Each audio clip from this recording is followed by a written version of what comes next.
kochani, wydaje mi się, że wszystko powinno być ok.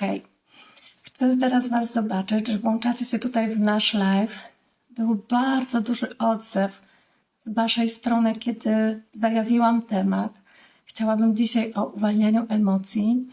I jak tylko zobaczę, że mnie widać, że mnie słychać, że jesteście, to jedziemy z tym tematem, bo widzę, że jest ogromna potrzeba, żeby jeszcze sobie pewne rzeczy w tej problematyce tutaj powyjaśniać. Jestem z Wami, bardzo, bardzo się cieszę na ten wieczór. Lubię te nasze czwartki. Serducha lecą, lajki lecą, witacie się ze sobą nawzajem, to też jest piękne. Tak jak już kiedyś wspominałam, wiem, że zawiązują się tutaj znajomości, zawiązują się nawet przyjaźnie. Kto wie, może i doczekamy się małżeństw. Czemu nie? Może też temu służyć takie właśnie grono. A ja teraz, słuchajcie, przy Was odświeżam stronę na laptopie swoim i sprawdzam, czy wszystko jest ok. Wydaje się, że tak, więc chyba będzie można rozwijać nasz temat. Jest nas w tej chwili 380 osób. Myślę, że jeszcze niektórzy dołączą. A ja oczywiście tradycyjnym zwyczajem postaram się ten live zapisać tutaj na zawsze, tak żebyście mogli do niego zajrzeć sobie jeszcze drugi raz, gdyby ktoś chciał, albo udostępnić innym, gdyby okazało się, że ten temat komuś jeszcze może posłużyć. Jest moją szczególną intencją dzisiaj pomóc wszystkim potrzebującym w, po pierwsze, zrozumieniu, a po drugie, uwolnieniu wszelkich emocji, które już nie służą, które już nie pełnią żadnych funkcji, które już swoją rolę odegrały i tylko w tej chwili męczą człowieka. Jeśli jest taka opcja, żeby stało się to dziś, to ja włączam się właśnie w taką intencję. I jeśli te emocje okaże się, że jeszcze są Wam potrzebne z jakiegoś powodu, to włączam intencję zrozumienia, jaką rolę pełnią i niech to wszystko transformuje się we właściwym dla każdego z Was czasie. To wszystko, co dzisiaj wygłoszę, opieram na swoim doświadczeniu. Jak wiecie, ja tutaj nie pełnię roli naukowca, nie jestem lekarzem, jestem konsultantem biologii totalnej, więc zdecydowana większość rzeczy, które tutaj przedstawiam, jest właśnie z tej perspektywy biologii totalnej, którą ukochałam, której jestem bardzo wierna i chcę się dzielić z Wami tymi doświadczeniami. Jednak na pewno są inne sposoby uwalniania emocji niż to, o czym będę opowiadać. Więc gdyby ktoś z Was w trakcie, kiedy ja będę mówić swoje, powiedział sobie jeszcze, ale przecież jest jeszcze taka metoda, albo jest jeszcze taki sposób, to ja chcę powiedzieć, tak, ja wiem, są jeszcze inne metody, są jeszcze inne sposoby, tylko gdybyśmy chcieli dziś opowiedzieć o wszystkich metodach, jakie są na świecie, które mogą posłużyć w uwolnieniu emocji, łącznie z tym, że można zakopać się pod ziemią, tak jak to robili drzewiej aborygeni, albo łącznie z tym, że można coś palić albo coś spożywać, tak jak to się robi gdzieś w jakichś pierwotnych plemionach jeszcze do dzisiaj na całej półkuli ziemskiej. To my byśmy tego live'a nie skończyli tutaj dzisiaj, to my byśmy mogli tutaj siedzieć kilka dni, dlatego ja zawężę się do tych kilku sposobów, które sprawdziłam, że są skuteczne, a może które się okażą dla Was nowe, a może po prostu takie podsumowanie i zebranie tego w całość właśnie z tą naszą grupową intencją, aby nam tutaj posłużyło to w uwolnieniu starych, niepotrzebnych emocji. Po prostu to wystarczy. Całą resztę dołączcie sobie, tą Waszą wiedzę gromadźcie, kumulujcie, przesiewajcie przez Wasze sito.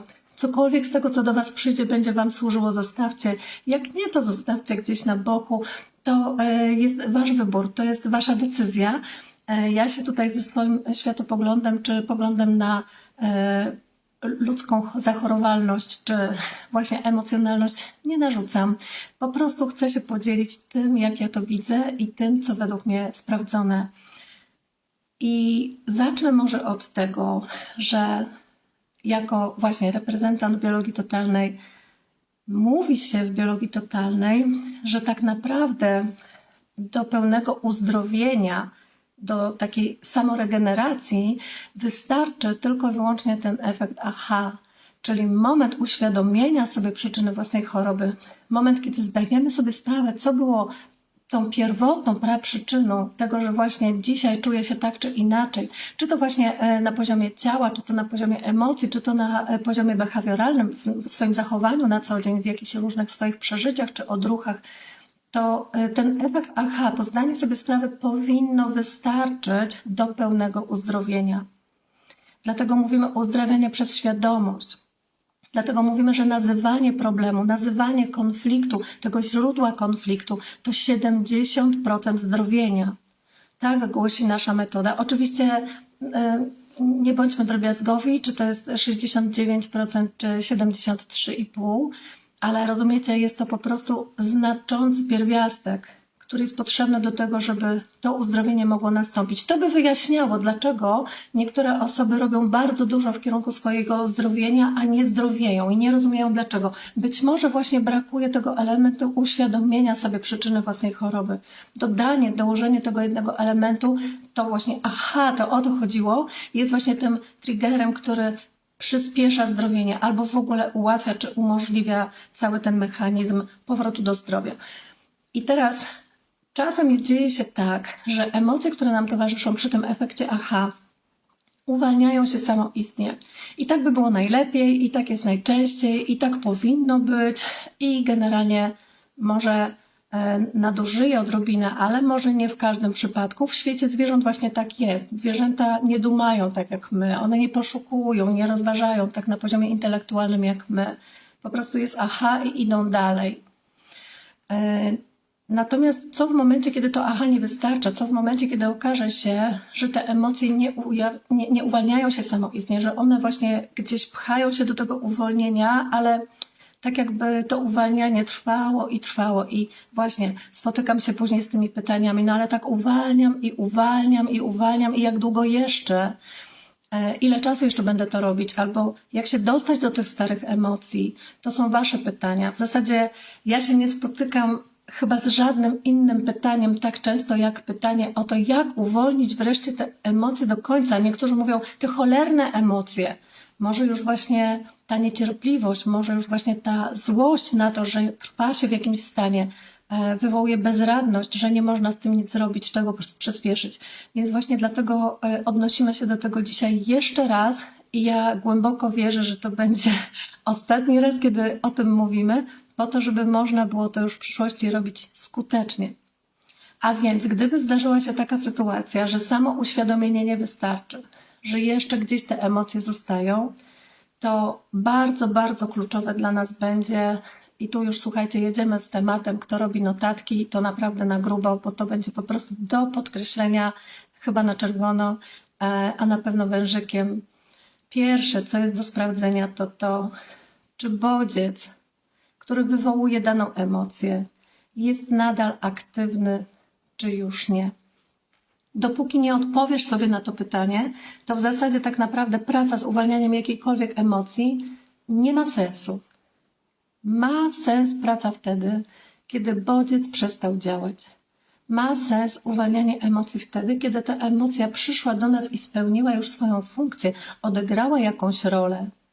I wtedy zdanie sobie sprawę z tego, o czym nas poinformowała, może jednocześnie być jakby tożsame z tym, że ta emocja po prostu się uwalnia. Ale wyobraźcie sobie sytuację, kiedy bodziec cały czas działa, kiedy problem cały czas jest aktywny, kiedy jesteśmy w aktywnej fazie konfliktu. Jak masz uwolnić emocję wtedy, kiedy pada bodziec i cały czas tą emocję wznawia, cały czas wywołuje ją od nowa? W tobie się może wydaje, że to jest nowa złość, bo wczoraj już jakąś złość uwolniłaś czy uwolniłeś, a może nowy smutek i tak dalej, ale może to właśnie się okazać, że to jest coś, co jest powiązane pod wpływem tego bodźca z poprzednią historią i dowiązuje się na zasadzie koralików, na zasadzie takiego sznura właśnie, który się po prostu cały czas wydłuża.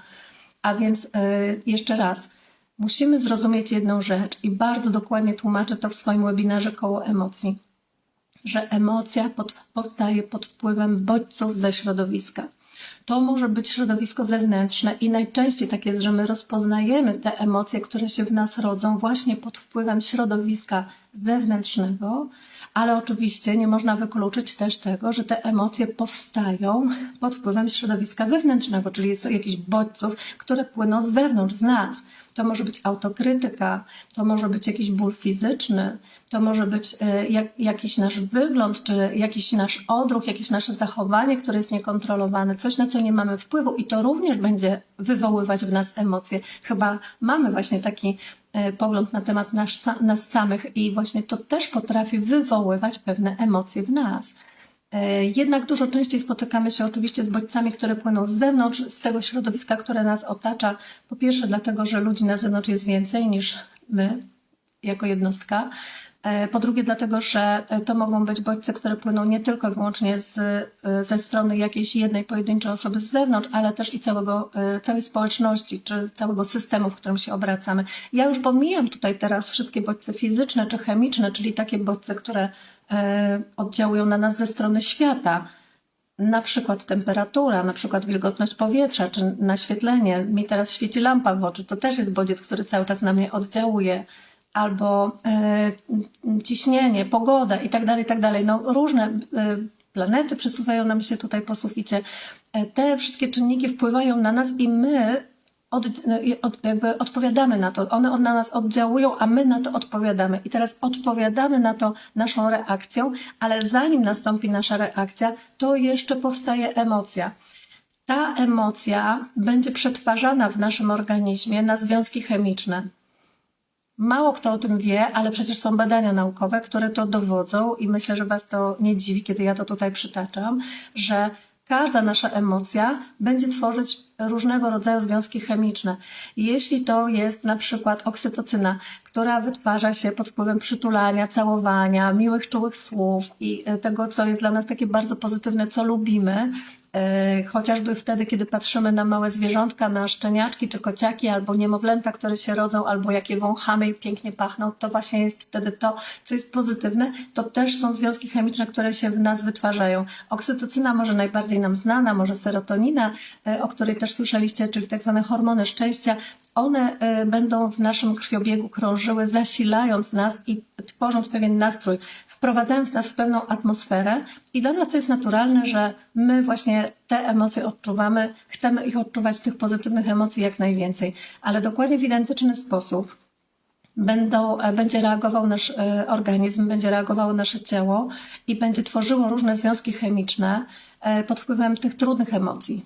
Tych tak zwanych negatywnych, choć oczywiście wiemy, że nie ma emocji negatywnych, bo każda o czymś nas informuje, ale potocznie mówiąc, rzeczywiście te trudne emocje odbieramy jako negatywne, bo po prostu sprawiają nam kłopot, bo są nieprzyjemne i właśnie wyzwalają różnego rodzaju substancje chemiczne w naszym organizmie, które później krążąc w naszym krwiobiegu pobudzają nasz system nerwowy, pobudzają nasz system hormonalny, pobudzają nasze tkanki i komórki do produkcji następnych związków chemicznych, które będą później podtrzymywały pamięć komórkową o jakimś nieprzyjemnym zdarzeniu.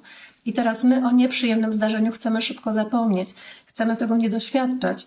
Dlatego potrzebujemy uwolnić emocje, bo uwolnienie emocji sprawi, że organizm będzie mógł uwolnić również te związki chemiczne. I widzicie, to się wszystko ze sobą bardzo mocno zazębia. Tylko pytanie brzmi, która droga będzie prostsza? Czy łatwiej nam będzie uwolnić te związki chemiczne z organizmu i w ślad za tym uwolnią się emocje?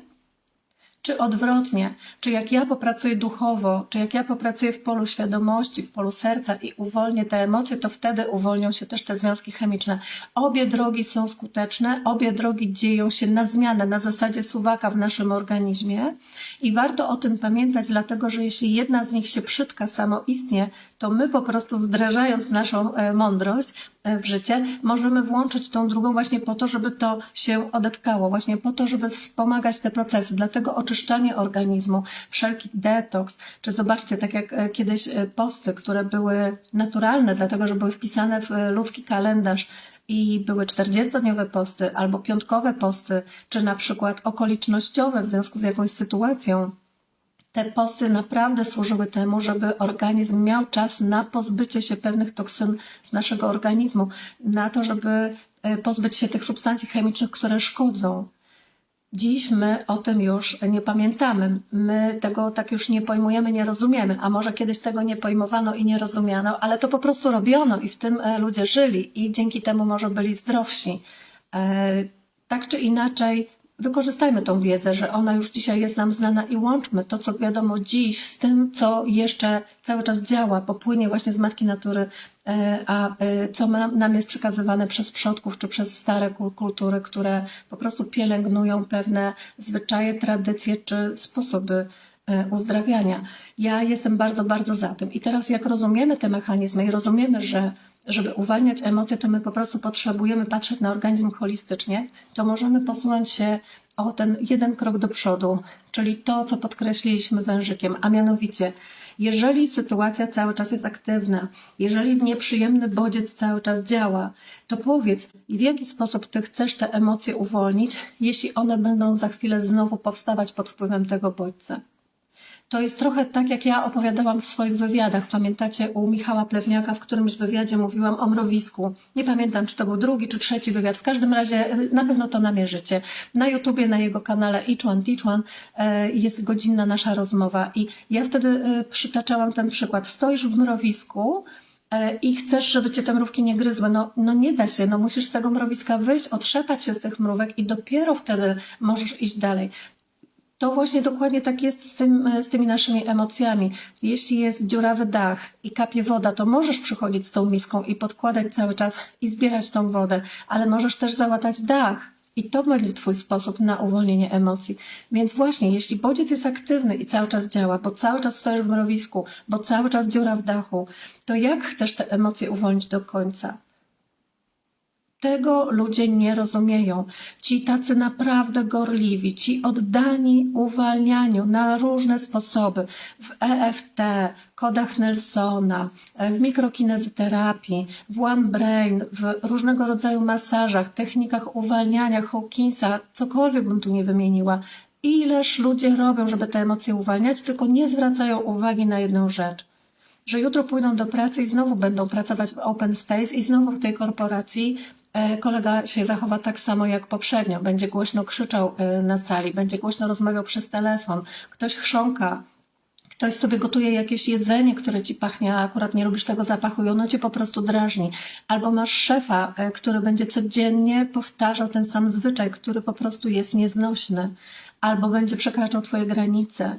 Albo jakaś koleżanka w pracy. Rozumiesz? I jesteś po prostu cały czas w tym samym środowisku i bodziec cały czas działa, więc co z tego, że wieczorem wejdziesz w wdzięczność za to, że żyjesz, za to, że masz dwie zdrowe nogi czy oczy, to wszystko oczywiście ważne i cudowne, ale jeżeli nie zrobisz czegoś z tą sytuacją, która znowu będzie cię jutro stymulować, znowu będzie cię negatywnie bodźcować, to jutro znowu poczujesz te same emocje, które będą wieczorem do uwalniania, które znowu będziesz przykrywać wdzięcznością za zdrowe nogi. I rozumiecie, nie chcę tego deprecjonować, bo ja też wieczorem wyrażam wdzięczność za zdrowe nogi, ręce, za oczy, za cokolwiek, co tam macie, wyrażajcie wdzięczność jak najbardziej. Będziemy jeszcze o tym mówić na koniec tego live'a.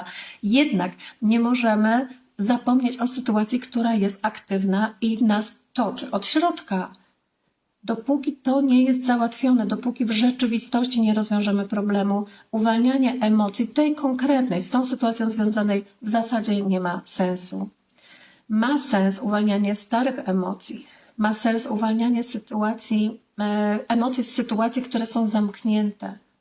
I to trzeba umieć rozpoznawać. Ludzie na tym polegają, ludzie właśnie dlatego najczęściej czują, że tych emocji nie uwolnili, że nie potrafią tej sytuacji rozróżnić. Jeżeli to Wam pomogło, to super, to napiszcie właśnie, że to jest to, czego szukacie, dlatego że wydaje mi się, że to jest po prostu najczęstsza przyczyna tych porażek, które odczuwamy w uwalnianiu emocji.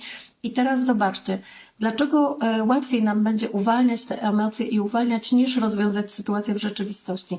Dlatego, że bardzo często jest tak, że jeśli sytuacja jest przetrwała, to wtedy po prostu pokazuje nam jakieś nasze słabości. Na przykład pokazuje nam, że nie potrafimy stawiać granic, albo że nie potrafimy ich utrzymać, albo że sami przekraczamy czyjeś granice i ktoś nam po prostu co chwilę uciera nos, albo że nie potrafimy się zdrowo komunikować, że funkcjonujemy w tym formacie ofiary albo kata i po prostu nie potrafimy budować zdrowych relacji. To bardzo często jest tak, że w momencie, kiedy ktoś chciałby już nie czuć tego, co czuje, bo to jest po prostu męczące, bo czuje, że to są toksyny, bo być może kompulsywnie zajada ten stres, bo być może ma jakieś inne takie reakcje kompensacyjne, które znoszą ten stres i w jakiś sposób pozwalają egzystować, przetrwać po prostu tą trudną sytuację,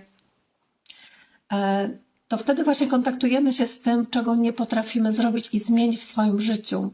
I tu pojawia się bezsilność, tu pojawia się bezradność, tu pojawiają się jakieś przekonania, które właśnie mówią o tym, mogę to zrobić albo nie mogę tego zrobić. No bo co, jeżeli mój mąż jest alkoholikiem albo narcyzem, no on już po prostu taki jest. Albo no co, jak jesteśmy w takim miejscu na ziemi, że nie możemy zarobić więcej pieniędzy, albo co mamy zrobić z tymi długami, które odziedziczyliśmy po ojcu i tak dalej, i tak dalej. Rozumiecie, tych problemów ludzie naprawdę mają dużo. Tak jak wiecie, to jest kilka tysięcy sesji indywidualnych za mną. Ja naprawdę spotykam się czasem z takimi problemami, że do głowy by mi nie przyszło, jakie decyzje życiowe ludzie muszą czasem podejmować, a to się dzieje na co dzień. Ale nie ma innego sposobu na rozwój osobisty, a co dopiero na rozwój duchowy, jak w którymś momencie skonfrontować się z tą rzeczywistością. My musimy w którymś momencie zrozumieć, że jeżeli nie weźmiemy odpowiedzialności za swoje życie, nie pokierujemy swoim życiem w odpowiednią stronę, czyli odpowiednią dla nas, tak jak jest zgodnie z naszą duszą, tak jak jest zgodnie z naszą misją tu na ziemi, tak jakbyśmy chcieli, tak jakbyśmy się dobrze czuli, to po prostu będziemy czuć te emocje, które czujemy. To po prostu życie będzie cały czas nas stymulować i bodźcować, bo tak naprawdę w braku odpowiedzialności nie zrobiliśmy nic, żeby to zmienić. Więc w zasadzie dlaczego wszechświat miałby się dostosować do naszego chcieństwa, do tego, co my pragniemy, jeżeli sami tego nie robimy? Powiedzcie, czy to by miało sens? Bo wydaje się, że nie. I świat tak nie działa. Jak to jest powiedziane w Biblii? Łaska płynie w ślad za działaniem. Jeżeli ty coś zaczniesz zmieniać, to pojawi się energia, która będzie to zasilać. Jeżeli ty będziesz pracować nad sobą, postawisz granice, jeżeli zaczniesz zmieniać swoją rzeczywistość wokół siebie, to wtedy zaczniesz się też z tym inaczej czuć. Część emocji, którą odczuwasz, którą tak bardzo chciałabyś uwolnić, po prostu odpada w wyniku tego, że zmienia się sytuacja i pewne bodźce nie oddziałują już dłużej. To jest to, co jest naprawdę kluczowe dla zrozumienia problematyki uwalniania emocji, czyli właśnie tego, że my nie umiemy tego zrobić skutecznie i nie umiemy tego zrobić do końca. Tutaj w zasadzie jedynym wyjątkiem takim, który widzę, który jest naprawdę bardzo trudny do ogrania, tak to powiem kolokwialnie, jest sytuacja taka, gdzie my rzeczywiście nie mamy na nią za dużego wpływu. W zasadzie możemy sobie odpowiedzieć na pytanie, nie mam na to w ogóle wpływu. Na przykład, kiedy ludzie opiekują się starszym, chorym albo umierającym rodzicem. Mieszkają z osobą chorą na Alzheimera czy Parkinsona, to jest choroba przewlekła. Na pewnym etapie być może zdajemy sobie sprawę z tego, że więcej już nie możemy zrobić dla takiej osoby, jak po prostu przyjąć ją w sercu i zaakceptować jej stan i trwać przy niej tyle czasu, ile to będzie konieczne. A przecież trwanie w takiej sytuacji, kiedy opiekujesz się chorym, kiedy opiekujesz się umierającym, jest bardzo wymagające, jest bardzo trudne i wywołuje emocje. I trudno tutaj udawać, że nie. Przecież nie będziemy tutaj zamykać na to oczu. I jedyne, co mogę powiedzieć w tej sytuacji, to to, żeby po pierwsze zrobić wszystko, żeby sobie te zadania opieki czy życia przy takiej osobie ułatwiać najbardziej, jak to jest możliwe, żeby zaopiekować się sobą tak, żeby nie dokładać sobie jeszcze więcej trudności. Ludzie bardzo często potrafią się zapędzić w takiej swojej postawie na tyle mocno, na tyle daleko, że jeszcze są bardzo ambitni, że jeszcze wymagają od siebie więcej, że jeszcze chcą więcej z siebie dać i jeszcze utrzymać porządek w mieszkaniu i żeby było codziennie świeżo ugotowane i żeby dzieci miały zawsze odrobione lekcje, uprasowane ubranka i wszystko ogarnąć, wszystko dać radę. Nie zawsze się tak da. Czasem właśnie wymagać od siebie więcej się już po prostu nie da i trzeba umieć to odpuścić. To jest jedna kwestia, dlatego że wtedy, zobaczcie, ważne, nie tworzymy konfliktów wtórnych.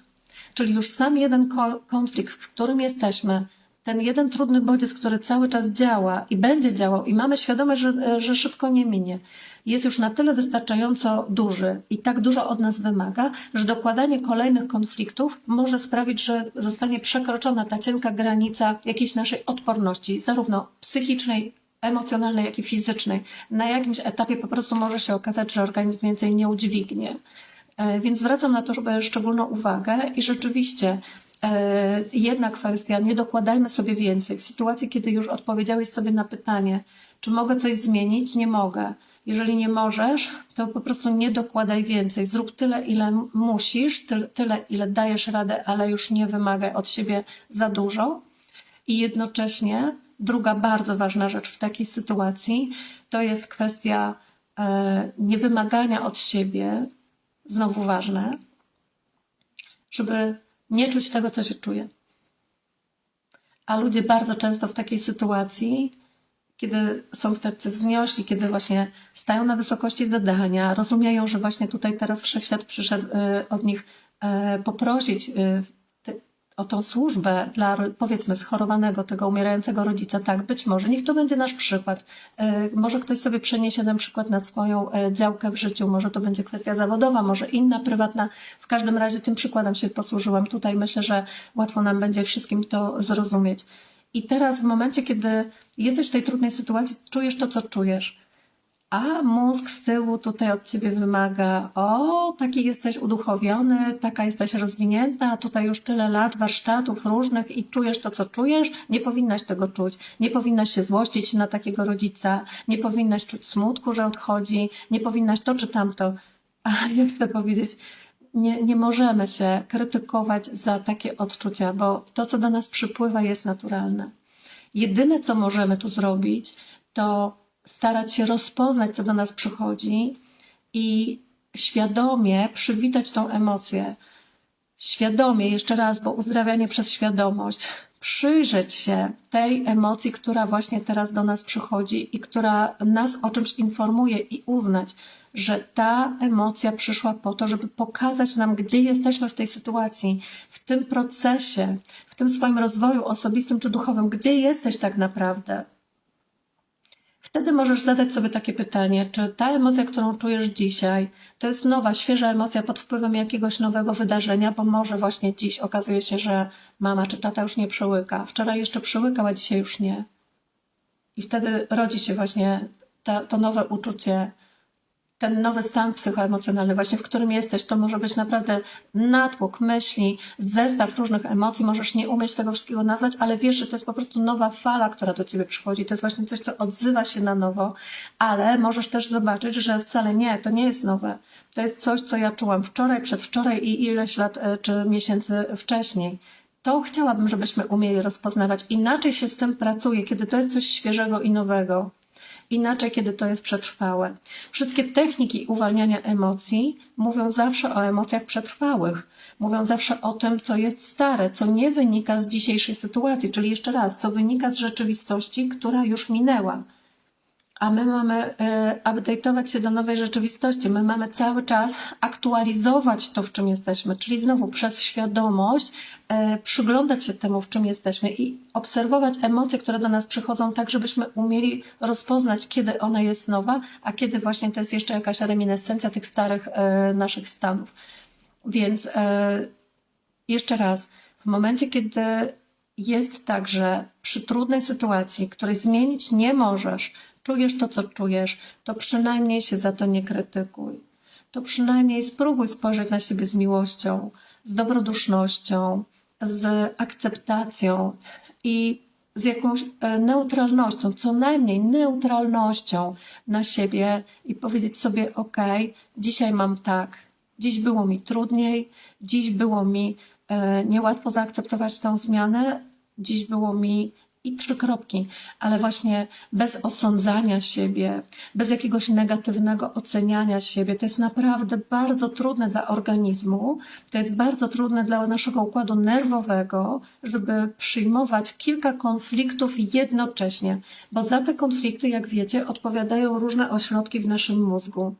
I kiedy one są cały czas stymulowane, to w którymś momencie puchną. Po prostu komórki nerwowe, które cały czas dostają powtarzalny sygnał, one zaczynają wchodzić w stan zapalny, są po prostu przebodźcowane i nie są w stanie udźwignąć jakiegoś konfliktu, powiedzmy, dłużej niż ileś.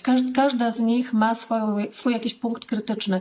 Więc teraz wyobraźcie sobie, że do jakiegoś jednego konfliktu dokładamy kolejny w postaci krytyki, w postaci popędzania się, wymagania od siebie jeszcze więcej i tak dalej, i tak dalej. Na jakimś etapie po prostu mózg powie, dobra, przepaliły mi się te bezpieczniki. Zaczyna pokazywać te konflikty. Po prostu jesteśmy w stanie zachorować właśnie dlatego, że nie byliśmy w stanie uwolnić tej autokrytyki, czy w zasadzie trzeba powiedzieć autoagresji. Zwracam na to szczególną uwagę, dlatego że z poziomu konfliktu pierwotnego uwalnianie emocji jest dużo prostsze niż z poziomu konfliktów wtórnych. I tak, żeby ubiec właśnie powstawanie konfliktów wtórnych, to jest nasza odpowiedzialność. To jest właśnie ta profilaktyka, że jeśli możemy sobie ulżyć, jeśli możemy sobie pomóc chociaż trochę, to chociaż trochę zróbmy w tym kierunku. Trudny to był przykład. W ogóle mówię dzisiaj o rzeczach, które są niełatwe, ale ja wiem, że właśnie z takimi się borykacie. My się borykamy, ja też się z tym borykam na co dzień i ja pamiętam swojego ojca, który od momentu diagnozy do swojej śmierci, nawet nie minęły 3 miesiące, posuwał się w swojej chorobie z dnia na dzień coraz bardziej i pamiętam siebie, obserwowałam siebie bardzo mocno wtedy, też bardzo świadomie, co się ze mną dzieje, kiedy ja patrzę, jak on po prostu odchodzi, jak on znika z tego świata, co się ze mną dzieje właśnie wtedy, kiedy już nie mogę go nakarmić krupnikiem, kiedy już właściwie tak naprawdę zostają tylko soki. To były te emocje, to były te uczucia. Ja wam mówię o rzeczach, które znam z życia. To nie jest tak, że ja tylko tak opowiadam, bo się książek naczytałam albo nasłuchałam innych osób, tylko to jest coś, co same praktykuję i wszystko, czym się dzielę dzisiaj z wami, wynika z moich osobistych doświadczeń i z doświadczeń z ludźmi, z którymi sprawdzam, czy to, o czym opowiadam, działa, czy nie działa. To wam właśnie przynoszę. Jest nas już prawie 1000 osób tutaj, więc widzę, jaki temat jest żywy, jak jest to potrzebne i bardzo się cieszę. I teraz podsumuję to, co powiedziałam do tej pory i za chwilkę idziemy dalej. A więc jeszcze raz, odróżniamy emocje pierwotne od emocji wtórnych. Bardzo dużo opowiadam o tym na webinarze Koło Emocji. Emocji pierwotnych jest 5 i na pewno znacie je z tego mojego rysunku, który raz na jakiś czas staram się podbić, czy na Instagramie, czy tutaj na Facebooku. Znajdziecie go w archiwum moich zdjęć. To są właśnie te emocje: lęk, złość, radość, obrzydzenie i smutek. O większości z nich zrobiłam już indywidualne webinary, gdzie omawiam każdą z tych emocji po 3, po 4 godziny. Czasem, jak się okazuje, w przypadku lęku to już w ogóle to było prawie 5 godzin. Tylko o radości nie mamy jeszcze tego webinaru, ale rozumiem, że radość nie jest taką emocją, która sprawia wam za dużo problemów, mam nadzieję, więc z tym sobie jeszcze chwilkę poczekamy. Niedługo taki webinar się odbędzie, jest zaplanowany na ten rok. Natomiast do tego pentagramu emocji pierwotnych dołącza jeszcze webinar o poczuciu winy, które również przysparza nam bardzo dużo kłopotów i jeśli czujecie, że macie z tym problem, to bardzo, bardzo serdecznie zachęcam do tego, żebyście sobie to obejrzeli, żebyście po prostu sobie pomogli w tym jednym kawałku, który może sprawia więcej problemów niż jakiś tam może inny, dlatego że każdy z nas żyje w swoim życiu w jakiejś jednej dominującej emocji najczęściej. Czyli mamy taką tendencję do tego, żeby na życie reagować jakąś jedną emocją, która w którymś momencie staje się nawykiem. Czyli sposób reagowania na rzeczywistość w pewnym momencie może stać się nawykiem. Ja też przed tym przestrzegam, bo to nie tak powinno wyglądać, dlatego że wtedy jesteśmy zablokowani w przepływie energii w naszym organizmie, w naszym ciele, ale też i w naszym polu. I na jakimś etapie zaczynamy nie równoważyć się w tych swoich reakcjach i po prostu wchodzić w pewne tendencje do tego, żeby niezależnie od tego, jaka jest sytuacja, czyli niezależnie od tego, jaki bodziec działa, za każdym razem zareagować w ten sam sposób. Niektórzy reagują lękiem, niektórzy nawykowo reagują złością, niektórzy smutkiem, a tymczasem naprawdę jesteśmy tak stworzeni, że mamy prawo w podobnych sytuacjach zareagować raz tak, a raz inaczej i nie zawsze musimy tak samo. I pamiętam kiedyś takie warsztaty z Ayurvedy. To było z doktorem Saurabhem Pardeshim w Tarasce. Może znany wam ośrodek. W każdym razie był taki moment w moim życiu, że jeździłam tam kilkakrotnie i korzystałam z tych wykładów. Też dużo mnie to nauczyło. I właśnie tam jest polecana taka świadomość własnego ciała, taka świadomość stylu życia właśnie według Ayurvedy, w której kiedy budzisz się rano, obserwujesz siebie i swój stan, obserwujesz swoją pierwszą emocję, z jaką się budzisz. Budzisz się rano i zadajesz sobie pytanie: jaka jest moja dominująca emocja na dziś? Czy to jest złość? Czy to jest smutek?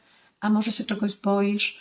A może jest jakieś obrzydzenie? Sprawdź, co to w ogóle przyszło dzisiaj. I teraz w zależności od tego, jaka to jest emocja, to Ayurveda podpowie ci twoje śniadanie. To Ayurveda podpowie ci twoje zabiegi, które są dla ciebie polecane.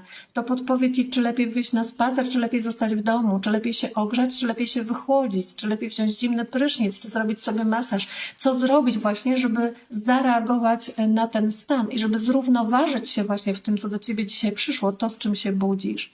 Bardzo to było dla mnie ciekawe. Nie, żebym do końca wzięła dla siebie wszystkie te sposoby z Ajurwedy, bo okazuje się, że to nie jest do końca moja metoda na życie, ale nauka bardzo mi się podoba.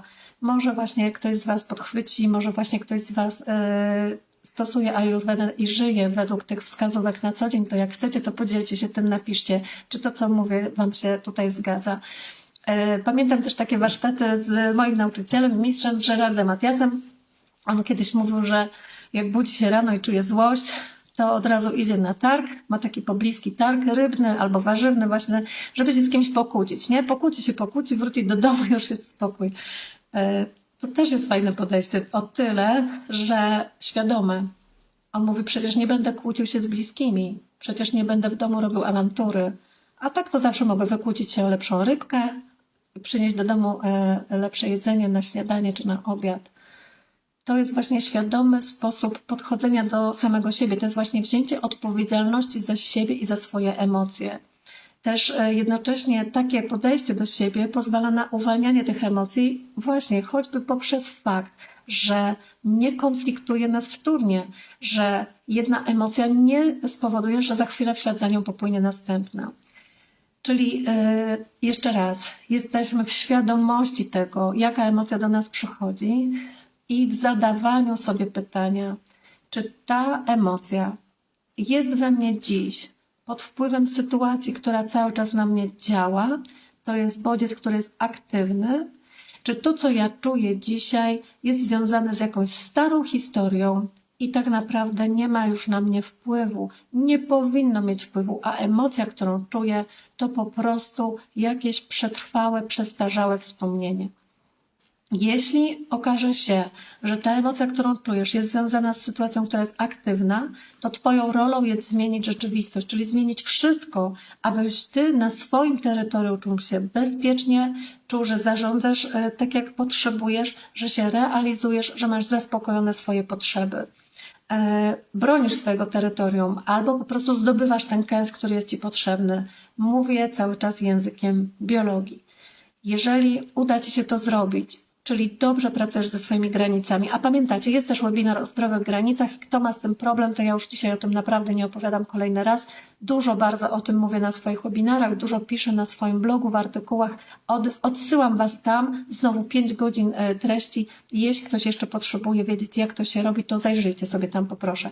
A ja tylko chcę powiedzieć, to jest po prostu warunek konieczny do tego, żeby móc pójść dalej, żeby emocje były uwolnione. Jeśli masz zarządzane na swoim terytorium i na dany moment sytuacja jest rozwiązana i nie ma już tu nic więcej do zrobienia, to zaczynasz czuć ulgę, zaczynasz czuć radość, zaczynasz czuć sprawczość, zaczynasz odzyskiwać własną moc, wchodzisz w kreatywność, twój umysł się otwiera, po prostu pewne pomysły przychodzą do głowy, nagle wiesz, jak działać, nagle to wszystko staje się możliwe.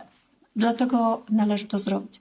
Teraz, jeżeli się okaże, że to wszystko masz uzgodnione, ale toczy cię jakaś stara emocja, czyli to, co czujesz, to na przykład jakaś uraza do kogoś, kto dawno temu zrobił ci przykrość, albo ukradł pieniądze, powiedział trudne słowo, albo sprzeniewierzył się, czy znieważył, cokolwiek się wydarzyło, a jest to po prostu stara historia, to wtedy dopiero możemy przejść do uwalniania emocji w taki naprawdę już klasyczny sposób, tak jak to rozumiemy, uwolnić emocje, ale uwolnić raz a dobrze, uwolnić ją do końca po to, żeby tego po prostu już nigdy więcej nie czuć, nie odczuwać, po to, żeby rozstać się ze swoją starą historią, rozstać się z przeszłością. Rozumiecie? To teraz my możemy mówić o uwalnianiu emocji. To teraz my możemy mówić o takim, może źle, że użyję tego słowa, ale zrozumcie mnie dobrze, wysiłku, który mamy włożyć właśnie w to, żeby tą emocję uwolnić. Bo te rzeczy powinny płynąć bezwysiłkowo. One powinny się dziać same. I jeszcze raz, jak dobrze ustawisz granice, jak komuś powiesz nie możesz tego zrobić, to po prostu przestajesz czuć tą emocję, ten wkurw, tą złość, to, że ci tam przekracza granice, jakieś oburzenie, nie wiem, focha, cokolwiek tam ci się właśnie pojawiło. Jeżeli dobrze ustawisz granice, ta emocja sama się rozpuszcza, ona sama znika. Tu nie ma żadnego wysiłku na uwalnianie tej emocji, bo po prostu nie ma sytuacji. Ale jeżeli właśnie jest ta emocja i cały czas gdzieś tam w środku czujesz, jak ona się międli i taki magiel, to znaczy, że to jest stara historia, to znaczy, że właśnie jest nieuwolniony, no i tu potrzebujemy pociągnąć za jakąś nitkę, żeby właśnie to po prostu gdzieś tam spod spodu wydobyć i pomóc temu się uwolnić. Jeśli w ogóle masz do tego dostęp, to znaczy, że to się już pcha do uwolnienia. Bo czasem zdarza się tak, że my po prostu nic nie czujemy. I są też takie osoby, które przychodzą do mnie i mówią, że one nie czują nic. A przecież to niemożliwe, żeby tych emocji gdzieś w przeszłości przez całe życie dotąd nie było. Oczywiście na jakimś poziomie teorii można powiedzieć, że jest możliwe, że ktoś tak żył, że na bieżąco wszystko uwalniał i do dzisiaj po prostu nic mu się nie skumulowało. Okej, to ja chcę poznać taką osobę, to ja gratuluję. Jeśli jest taka osoba świadoma, to chyba jakiś młody Buddha. Natomiast ja nie znam takich ludzi i wydaje mi się, że na dzisiejsze czasy to taki dość wysoki poziom zaawansowania życia duchowego, żeby tak móc żyć. Nie wykluczam, że takie osoby są tutaj na Ziemi razem z nami na tej planecie. Może Christina von Dreyen, może znacie dziewczynkę, która tutaj właśnie przyszła z przyszłości i pisze książki i opowiada nam o tym, w którą stronę idzie planeta, bo po prostu pamięta nasze czasy, ale też pamięta, co było później. Zdaje się, że ona właśnie ma jakieś takie rysy, może właśnie jakiś psycholog by to określił, być może właśnie te emocje już pouwalniała, ale żadnej osoby osobiście w ten sposób nie poznałam. Tak czy inaczej, każdy z nas jakiś tam bagaż gdzieś za sobą nosi. I teraz tak będziesz lekko żyć, jak uwolnisz stare emocje, te, które naprawdę są stare, te, które naprawdę są z sytuacji zamkniętych, te, które naprawdę są z twojej historii, z twojej przeszłości. I pytanie brzmi, jak uwolnić te emocje skutecznie? Są różne techniki, są różne metody, które proponują jakieś podejście. Na przykład David Hawkins ma technikę uwalniania, proponuje, żeby właśnie poprzez kontaktowanie się z konkretną emocją i świadome przebywanie w tej emocji, akceptowanie tej emocji, oddychanie z tą emocją, czy medytowanie z tą emocją, po prostu pozwolić jej odpłynąć. Czyli tam, gdzie dajesz uwagę, tam, gdzie energia płynie za twoją uwagą, tam po prostu rozpuszczasz to, co właśnie było trudne. To w większości przypadków działa. Ja lubię bardzo tą technikę.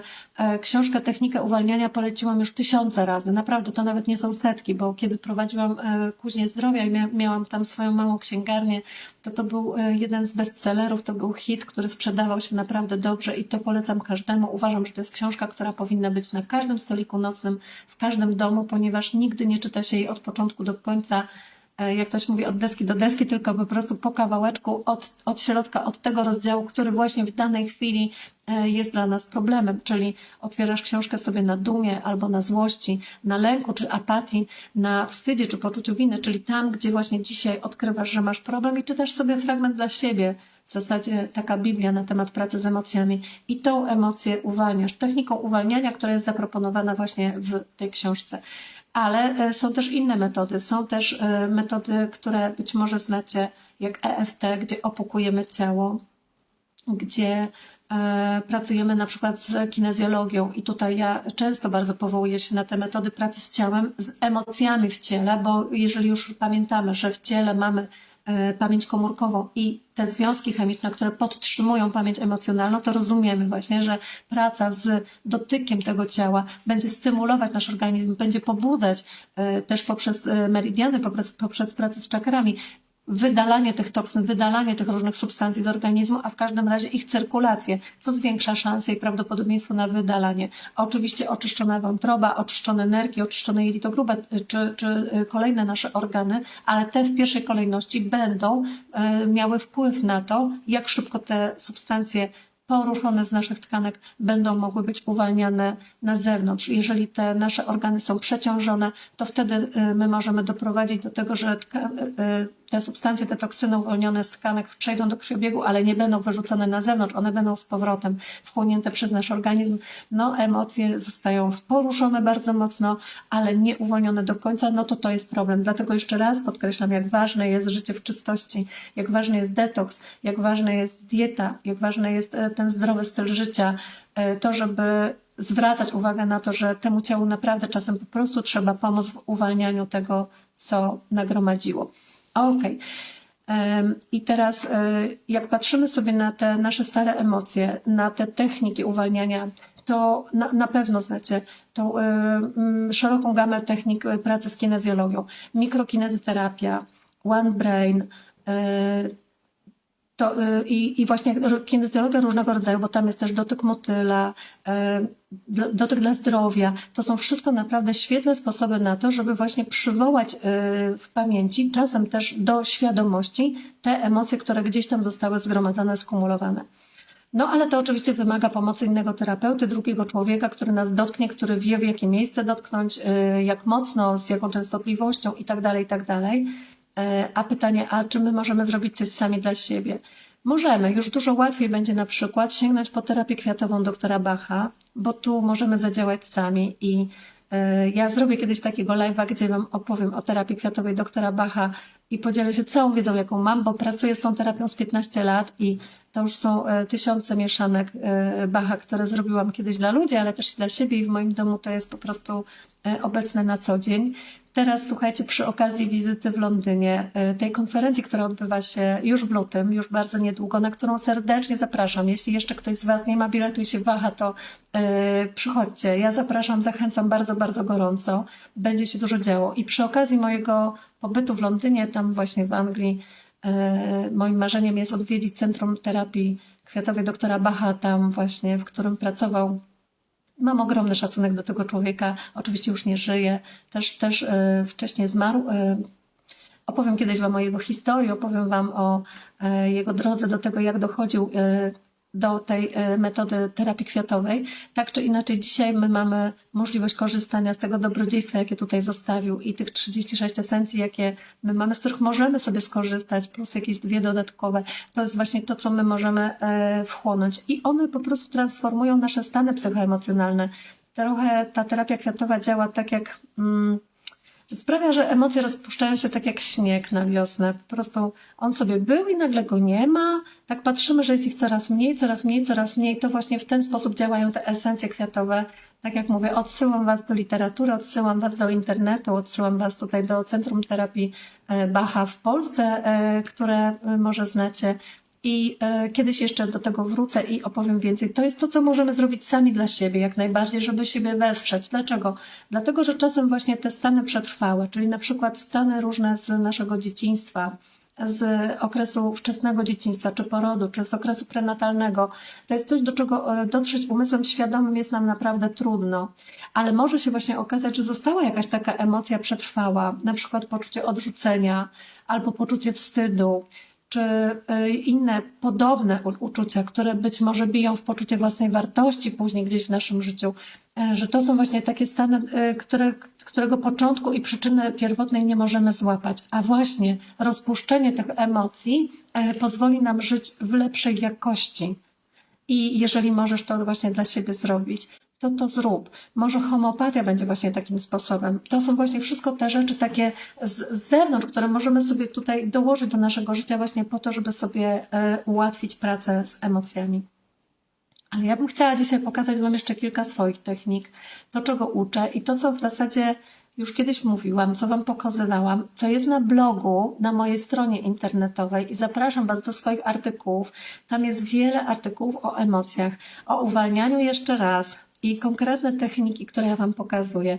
Zapraszam was też do tego wystąpienia, które było w czasie Harmonii Kosmosu, to było w czerwcu w ubiegłym roku. Ja byłam tam prelegentką i zapis tego jest na YouTubie i link do tego jest też na mojej stronie w zakładce wywiady i jeżeli byście chcieli, to sięgnijcie sobie po to, tam też te techniki pokazuję. Omawiam to może bardziej dokładnie niż dzisiaj tutaj na tym live'ie mogę to zrobić, ale też już właśnie dzisiaj o tym napomknę.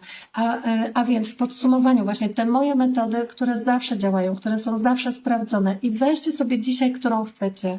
Bo na koniec naprawdę nie chodzi o to, żeby tych metod i tych technik mieć mnóstwo, tylko chodzi o to, żeby mieć jedną swoją, która działa, ale może właśnie trzeba wypróbować kilka, żeby wiedzieć, która jedna jest moja, która zadziała na mnie najszybciej, na którą ja reaguję najlepiej, czy na przykład w czasie złości najlepiej działa na mnie ta technika czy inna, bo może na złość mam inną technikę, a na smutek inną, bo zobaczcie, jest zupełnie inna energia przy tych emocjach, kiedy o tym rozmawiamy. Okej, więc co ja polecam? Polecam pracę świadomą, polecam koło emocji jako webinar, gdzie uczę jednej rzeczy, a mianowicie każda emocja pierwotna stawia nam konkretne pytanie. I zadanie sobie tego pytania pozwala nam na to, żebyśmy zrozumieli, co ta emocja do nas mówi i żebyśmy umieli to transformować, dlatego że mając odpowiedź na to pytanie, my możemy wdrożyć w działanie tą swoją energię. My możemy wykorzystać ją po prostu mechanicznie, motorycznie i ona po prostu pozwala nam na uwolnienie emocji, dlatego że zamieniamy to na jakiś rodzaj czynności i zmieniamy ten stan świadomie. Bardzo serdecznie polecam Wam po prostu znajomość tych pytań. To jest koło emocji z webinarem, który, ja Wam to powiem, sprzedał się już prawie 1000 razy. To jest naprawdę niesamowite. To jest po prostu najlepiej rozchwytywany webinar z wszystkich moich webinarów, bo ta metoda jest naprawdę doskonała. Tam tłumaczę też, czym są emocje wtórne i w jaki sposób pracować z emocjami wtórnymi, bo czasem właśnie spotykamy się z taką kompilacją pewnych emocji, które są przetrwałe. Tam mówię też o tym, w jaki sposób odkryć, która emocja jest dominująca, w jaki sposób my dziedziczymy emocje po przodkach, więc na te wszystkie pytania znajdziecie odpowiedzi właśnie w tym webinarze. Dodatkowo są te webinary, które opowiadają o każdej emocji osobno, czyli gdyby ktoś miał problem głównie ze złością, to ma webinar o złości. Jak ktoś ma problem głównie z lękiem, lęk dopiero się ukazał w sklepie dopiero niedawno, bo był popełniony jako jeden z ostatnich moich webinarów, ale jest bardzo przez Was rozchwytywany i już widzę, że bardzo Wam się podoba i że bardzo służy, bo tak, naprawdę to są 4 godziny, gdzie pomagamy uwalniać wszystko, co związane ze stanami lękowymi, ze strachem, z nerwicami lękowymi i różnymi chorobami, które są właśnie lękiem podszyte. Także też tutaj bardzo, bardzo pomagam. Ale jakby abstrahując od webinarów, chcę Wam pokazać jeszcze jedną rzecz. A w zasadzie nie jedną, jeszcze kilka, ale właśnie jedną teraz. Jest ta technika pracy z oddechem. Na pewno znacie tą metodę. Jak jesteś zdenerwowany, nie możesz myśleć, odjął Ci rozum i właśnie jesteś zalany emocjami, to weź głęboki wdech albo policz do 10 czy tam do 3, zanim podejmiesz decyzję i tak dalej, i tak dalej. Tak, oddech jest w naszym życiu bardzo ważny, dlatego że kiedy zaczynasz myśleć o oddychaniu, a przecież w większości czasu naszego dnia o oddychaniu nie myślimy, bo nie musimy o nim myśleć. A kiedy zaczynasz o oddechu myśleć, to możesz go uregulować, to możesz na niego wpłynąć.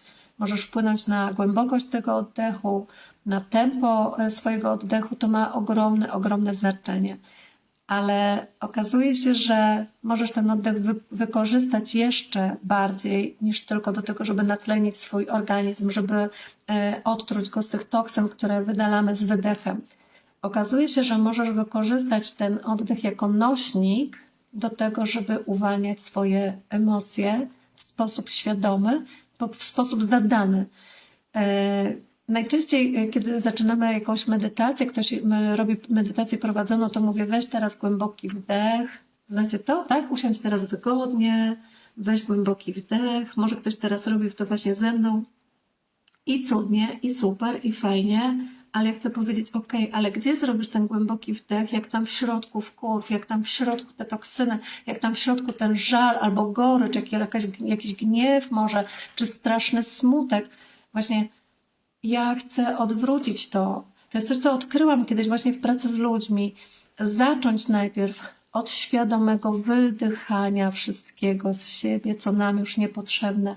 I to jest doskonała technika właśnie do tego, żeby uwalniać te emocje stare, te emocje przetrwałe. Oczywiście, jeśli dzisiejsza sytuacja w tym open space w Twojej korporacji również tego wymaga, jasne, zastosuj to, wydychaj, nie bój się sprawdzić, czy to też zadziała. Jesteś przy swoim umierającym rodzicu, sprawdź, może to zadziała, może to Ci też pomoże na dziś, ale na pewno będzie to mocno działało w tych wszystkich historiach swojej przeszłości, a mianowicie pomyśl o tej starej historii, która Cię męczy, poczuj tą emocję, którą właśnie chcesz uwolnić i skup się na swoim wydechu.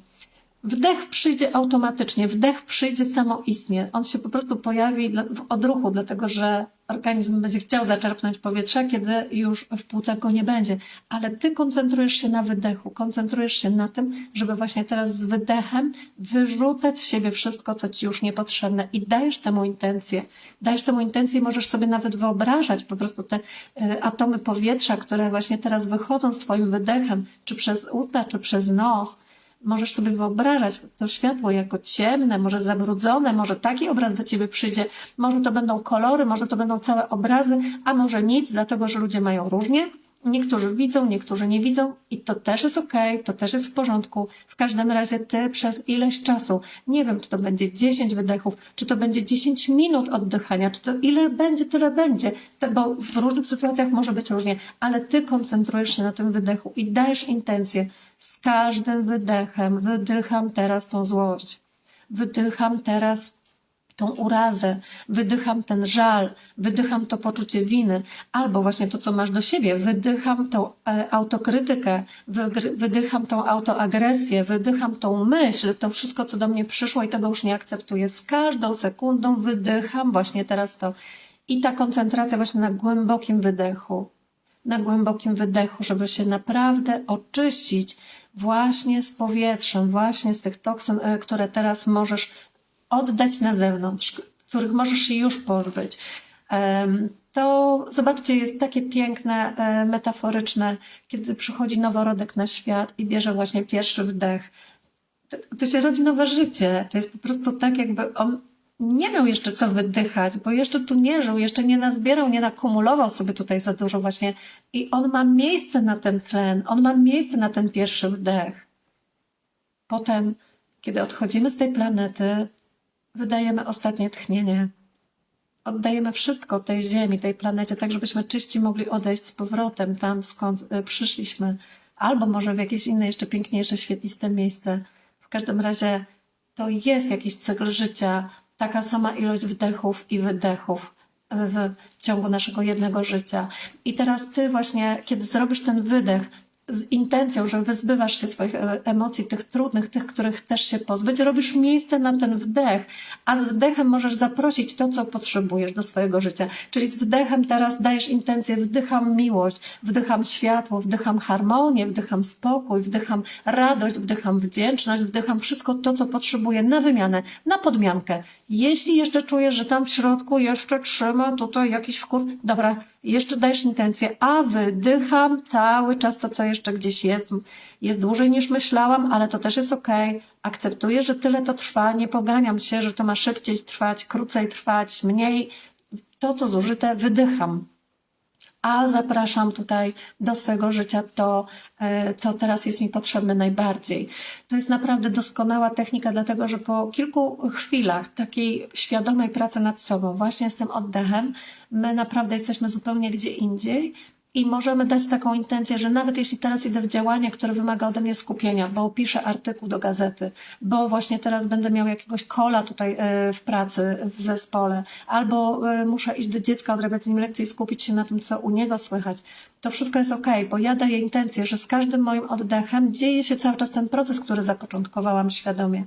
Z każdym wydechem, teraz czy ja o tym wiem, czy nie wiem, ja daję deklarację, że ja wydycham to, czego nie potrzebuję, a wdycham właśnie to, co potrzebuję. Teraz, jeżeli znasz odpowiedź na pytanie, które stawia ci dana emocja, której chcesz się pozbyć, jeżeli znasz pytanie do złości, znasz pytanie do lęku, znasz pytanie do smutku, czy znasz pytanie do obrzydzenia, to ty wiesz, co masz transformować w swoim życiu i pracujesz świadomie, więc też wiesz, co wydychasz tak naprawdę, bo wydychasz stare zachowania, stare swoje reakcje, właśnie może nieumiejętność stawiania granic, czyli masz świadomość tego, że ta sytuacja się więcej nie powtórzy, bo jak już zyskujesz świadomość tego, jak możesz zrobić to inaczej na przyszłość, to tamto możesz odpuścić i już po prostu wydychnąć do końca raz na zawsze.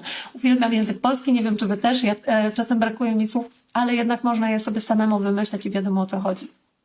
Okej, to jest naprawdę doskonała technika. Patrzę na zegarek, czy jeszcze mogę wam mówić coś, ale sama sobie odpowiadam, że jeszcze mogę i jeszcze jest dużo do powiedzenia i chcę bardzo z tego skorzystać, także jak jesteście ze mną tutaj, to cudnie. Jak ktoś będzie chciał, to sobie dosłucha do końca później albo w jakimś tam innym momencie. Anyway, Jest jeszcze jedna technika taka, którą chciałabym się z Wami podzielić. Mogliście to już ode mnie słyszeć gdzieś w jakichś innych warsztatach, webinarach czy live'ach.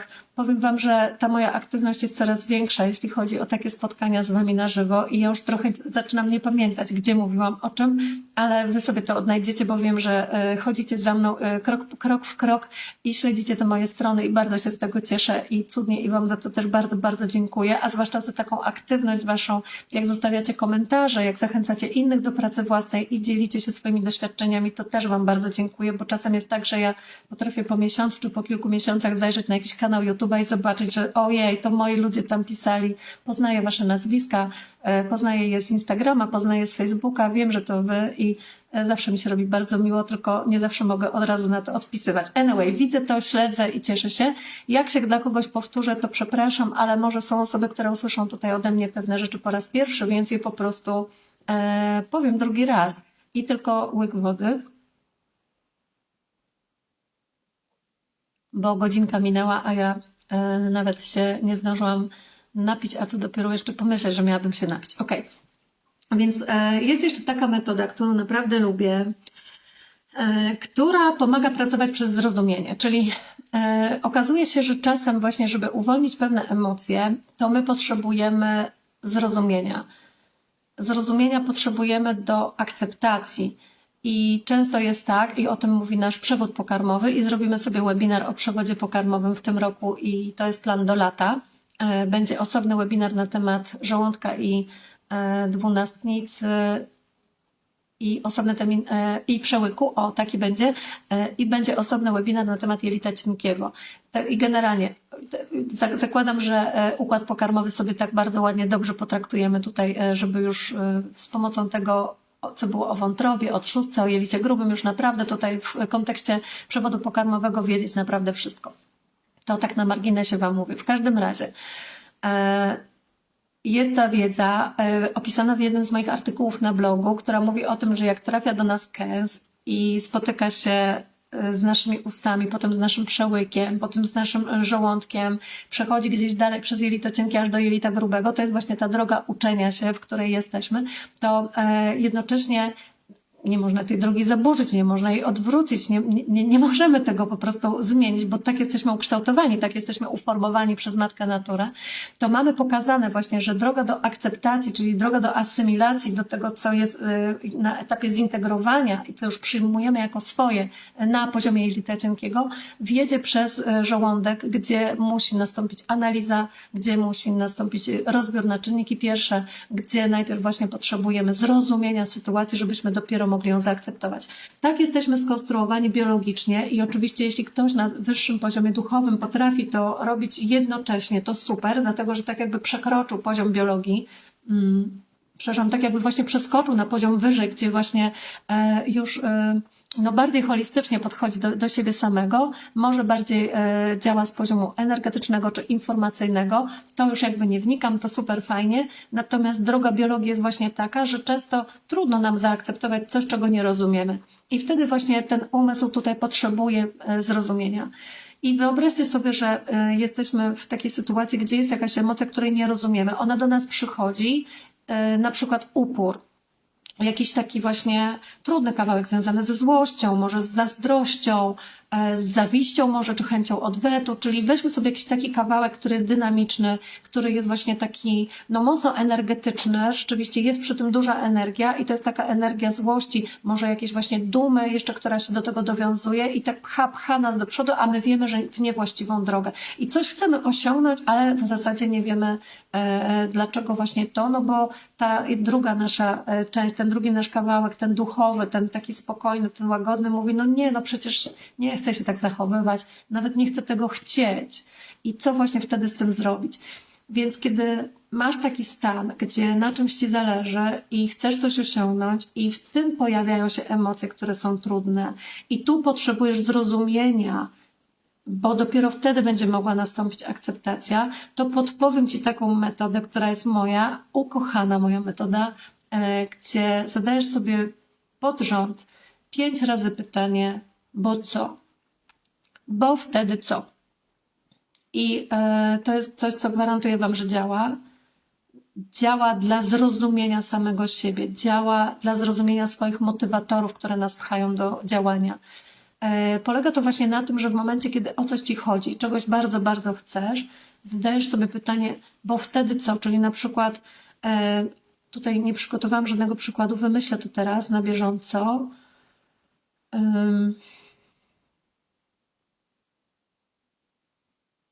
Dobra, jakiś taki chyba najprostszy to jest z pieniędzmi, bo ludzie najczęściej chcą mieć pieniądze i właśnie tak, chcę mieć teraz dużo, dużo pieniędzy. Nie wiem, wymyślcie sobie swoje kwoty, dla niektórych 1000 zł to jest bardzo dużo, dla niektórych kilka milionów to nie jest dużo, może potrzebują jeszcze więcej. Właśnie, dobra, chcesz mieć ten 1 000 000 pieniędzy i zadajesz sobie pytanie, bo wtedy co? A wiecie, nie ma tego 1 000 000, więc pojawia się brak. Jak pojawia się brak, pojawia się złość i pojawia się wkurw, albo właśnie jakiś tam odwet, albo zazdrość, bo ktoś ma, ktoś nie ma, czyli czujecie, jest przy tym energia, nie? I właśnie zadajesz sobie pytanie, chcę mieć ten 1 000 000 pieniędzy, bo co? Bo wtedy co? Bo wtedy będę mogła sobie kupić wszystko, na czym mi zależy. Okej. To jest moment, w którym być może włączy się osąd, to jest moment, w którym być może włącza ci się jakaś ocena tej całej sytuacji, a ty masz to wyłączyć. Ty masz teraz powiedzieć sobie, ta moja praca polega na tym, żeby bezosobowo, totalnie obojętnie, na tyle, na ile to jest możliwe, jako zewnętrzny obserwator po prostu 5 razy zadać to samo pytanie. Z anielską cierpliwością, tak jak to robi wykształcony psycholog, który ma po prostu minę na każdej sesji z dowolnym klientem, taką samą cały czas. Ty masz właśnie być dla siebie teraz takim właśnie wykształconym psychologiem. Zadaj sobie to pytanie i na razie tylko notuj. Tylko obserwuj. Nie osądzasz, nie oceniasz. Bo co? No więc chcę mieć ten 1 000 000 pieniędzy, bo będę mogła sobie kupić wszystko, co chcesz. Bo wtedy co? Bo wtedy wreszcie poczuję, że coś mogę. Okej. Przyszła ci taka odpowiedź do głowy, nie wiesz, co z nią zrobić i w ogóle, ale to nie jest koniec, bo nie zadałaś jeszcze pytania 5 razy, więc zadajesz sobie znowu, bo wtedy co? Bo wtedy wreszcie poczuję swoją moc i poczuję, że mogę zmienić swoje życie. Okej, bo wtedy co? Bo wtedy pokażę moim rodzicom, że mnie na to stać. Bo wtedy już nikt mi nie powie, że nie jestem nic warta, bo wtedy nikt mnie nie skrytykuje i tak dalej, i tak dalej. Na przykład taka odpowiedź, rozumiecie? 5, bo co? Czujecie, co się tutaj dzieje? Docieramy do jakiejś pierwotnej przyczyny tego stanu, który był na wierzchu. Docieramy jak przez kopalnię odkrywkową, przez kolejne pokłady tych emocji, które były tam bardzo zakopane. Gwarantuję wam, przy 3., przy 4., już przy 5 to na pewno, bo co? Bo wtedy co? Leją się łzy, wtedy dostajemy się do czegoś, co pokazuje nam tą pierwotną przyczynę tego stanu. Aha, czyli tak naprawdę ty chcesz mieć 1 000 000 pieniędzy teraz, bo nie czułaś się nigdy nic warta, bo nigdy nie byłaś chwalona, bo byłaś krytykowana przez kogoś, bo może właśnie nie byłaś traktowana równo z rodzeństwem. Ktoś miał więcej, ktoś miał mniej i ty teraz właśnie chcesz coś udowadniać. Może stąd ta chęć odwetu. I rozumiecie, do czego my się dostajemy? My się dostajemy właśnie do tego, co nakręca tą emocję, którą widać na zewnątrz. Złość będzie widać na zewnątrz, tą chęć odwetu, tą nienawiść widać na zewnątrz, bo tak jak mówię, ona jest dynamiczna, ona jest motoryczna, a tam pod spodem ból, tam pod spodem żal, tam pod spodem straszny smutek, który nie jest taki dynamiczny, który właśnie już nie będzie tak wypływał na wierzch, który w zasadzie ciągnie nas na dno. A to on się właśnie teraz domaga uwagi, to on się domaga zaopiekowania, domaga się miłości. To właśnie tam właśnie chodzi o to, żeby teraz puścić światło, zaopiekować się tym wewnętrznym dzieckiem, które cierpi. I chcę wam powiedzieć, że to jest metoda, która mnie nigdy nie zawiodła. Jeżeli by się okazało, że przy 5, bo wtedy co, jeszcze dalej nie wiecie, o co chodzi, zróbcie 6. czy 7. raz. To też jest okej. Nigdzie nie jest powiedziane, że nie można zadać tego pytania więcej razy, ale nie można mniej. Dlatego, że ludzie bardzo często idą na skróty, zadadzą sobie to pytanie 2, 3 razy, a dobra, już wiem, o co chodzi. Nie wiesz. Dlatego, że jeśli jest coś zakryte przed tobą w twojej podświadomości, bo był ból, bo bolało, bo właśnie nie miało się gdzieś dostać, to być może właśnie mechanizm wyparcia nie pozwala ci jeszcze na poziomie 2. czy 3. pytania mieć już pełnej odpowiedzi. Zrób to 5. raz, nic nie szkodzi. Zobacz, jeżeli już naprawdę wiesz, to wiesz. I niepotrzebna ci duma i racja, że wiedziałam, bo to nie będzie potrzebne, to niczemu nie będzie służyć. Ale za to właśnie wykorzystaj tą wiedzę o tym, co przyjdzie do ciebie po tym 5, bo wtedy co? Tylko jeszcze raz, zasada jest taka, że w tym trzeba być neutralnym, kiedy się to obserwuje, właśnie nie poganiać się, nie oceniać. Aha, a widzisz, w którą stronę idziesz? Zobacz, co ci tam wyłazi spod spodu. kurczę, no każdy z nas ma dwa wilki, nie? Tam wiecie, ten biały i ten czarny i teraz znowu to pytanie, którego karmisz? Mamy taki kawałek i taki kawałek, niech wyjdzie właśnie to ciemne spod spodu, okej, niech wyjdzie, ten ciemny wilk może też wymaga nakarmienia. I pamiętacie tą wschodnią metodę nakarmić swoje demony? Notabene przepiękna książka, absolutnie ją Wam polecam. Taki właśnie tytuł, nakarmić swoje demony. To Berkana to wydawała kiedyś, Alicja Bednarska. Jeżeli chcecie szukać na jej stronach, to polecam. Może jeszcze ta książka jest do zdobycia. W każdym razie ta filozofia wschodu właśnie mówi o tym, że kiedy przylatują do nas demony, to my w świetle tej naszej pracy na zachodzie tutaj Europy, czy w świecie tym tak zwanym cywilizowanym, mamy taki odruch, żeby je odganiać. Tutaj idźcie sobie, idźcie, nie chcemy mieć z wami żadnego kontaktu. Tu. Ale na wschodzie właśnie wtedy suto zastawiają stół. Wystawiają tutaj naczynia z owocami, różne potrawy na bogato. Bo okej, dobra, przychodźcie, pożywcie się. Te demony przyjdą, one się pożywią i odlecą. To jest właśnie to, że trzeba gdzieś w którymś momencie tego swojego rozwoju duchowego mieć świadomość tego, że to wszystko jest w nas i jeśli przychodzi, to przecież nie jest z zewnątrz, tylko to jest nasze. Dlaczego to odganiać? Jakbyśmy tak chcieli właśnie tylko wybierać te swoje świetliste kawałki, a te ciemne kawałki gdzieś tam upychać i tak właśnie je wykluczać, no to powiedz mi, a gdybyś miał to przenieść na poziom ciała, to co? Jedna ręka jest dobra, a druga zła? Jedną rękę umyjesz, a drugą odetniesz? Więc tak. Obserwuj neutralnie, obserwuj, jeśli możesz, to w polu miłości, a w miłości jest dużo mądrości i wtedy nie ma miejsca na osąd, nie ma miejsca na ocenę.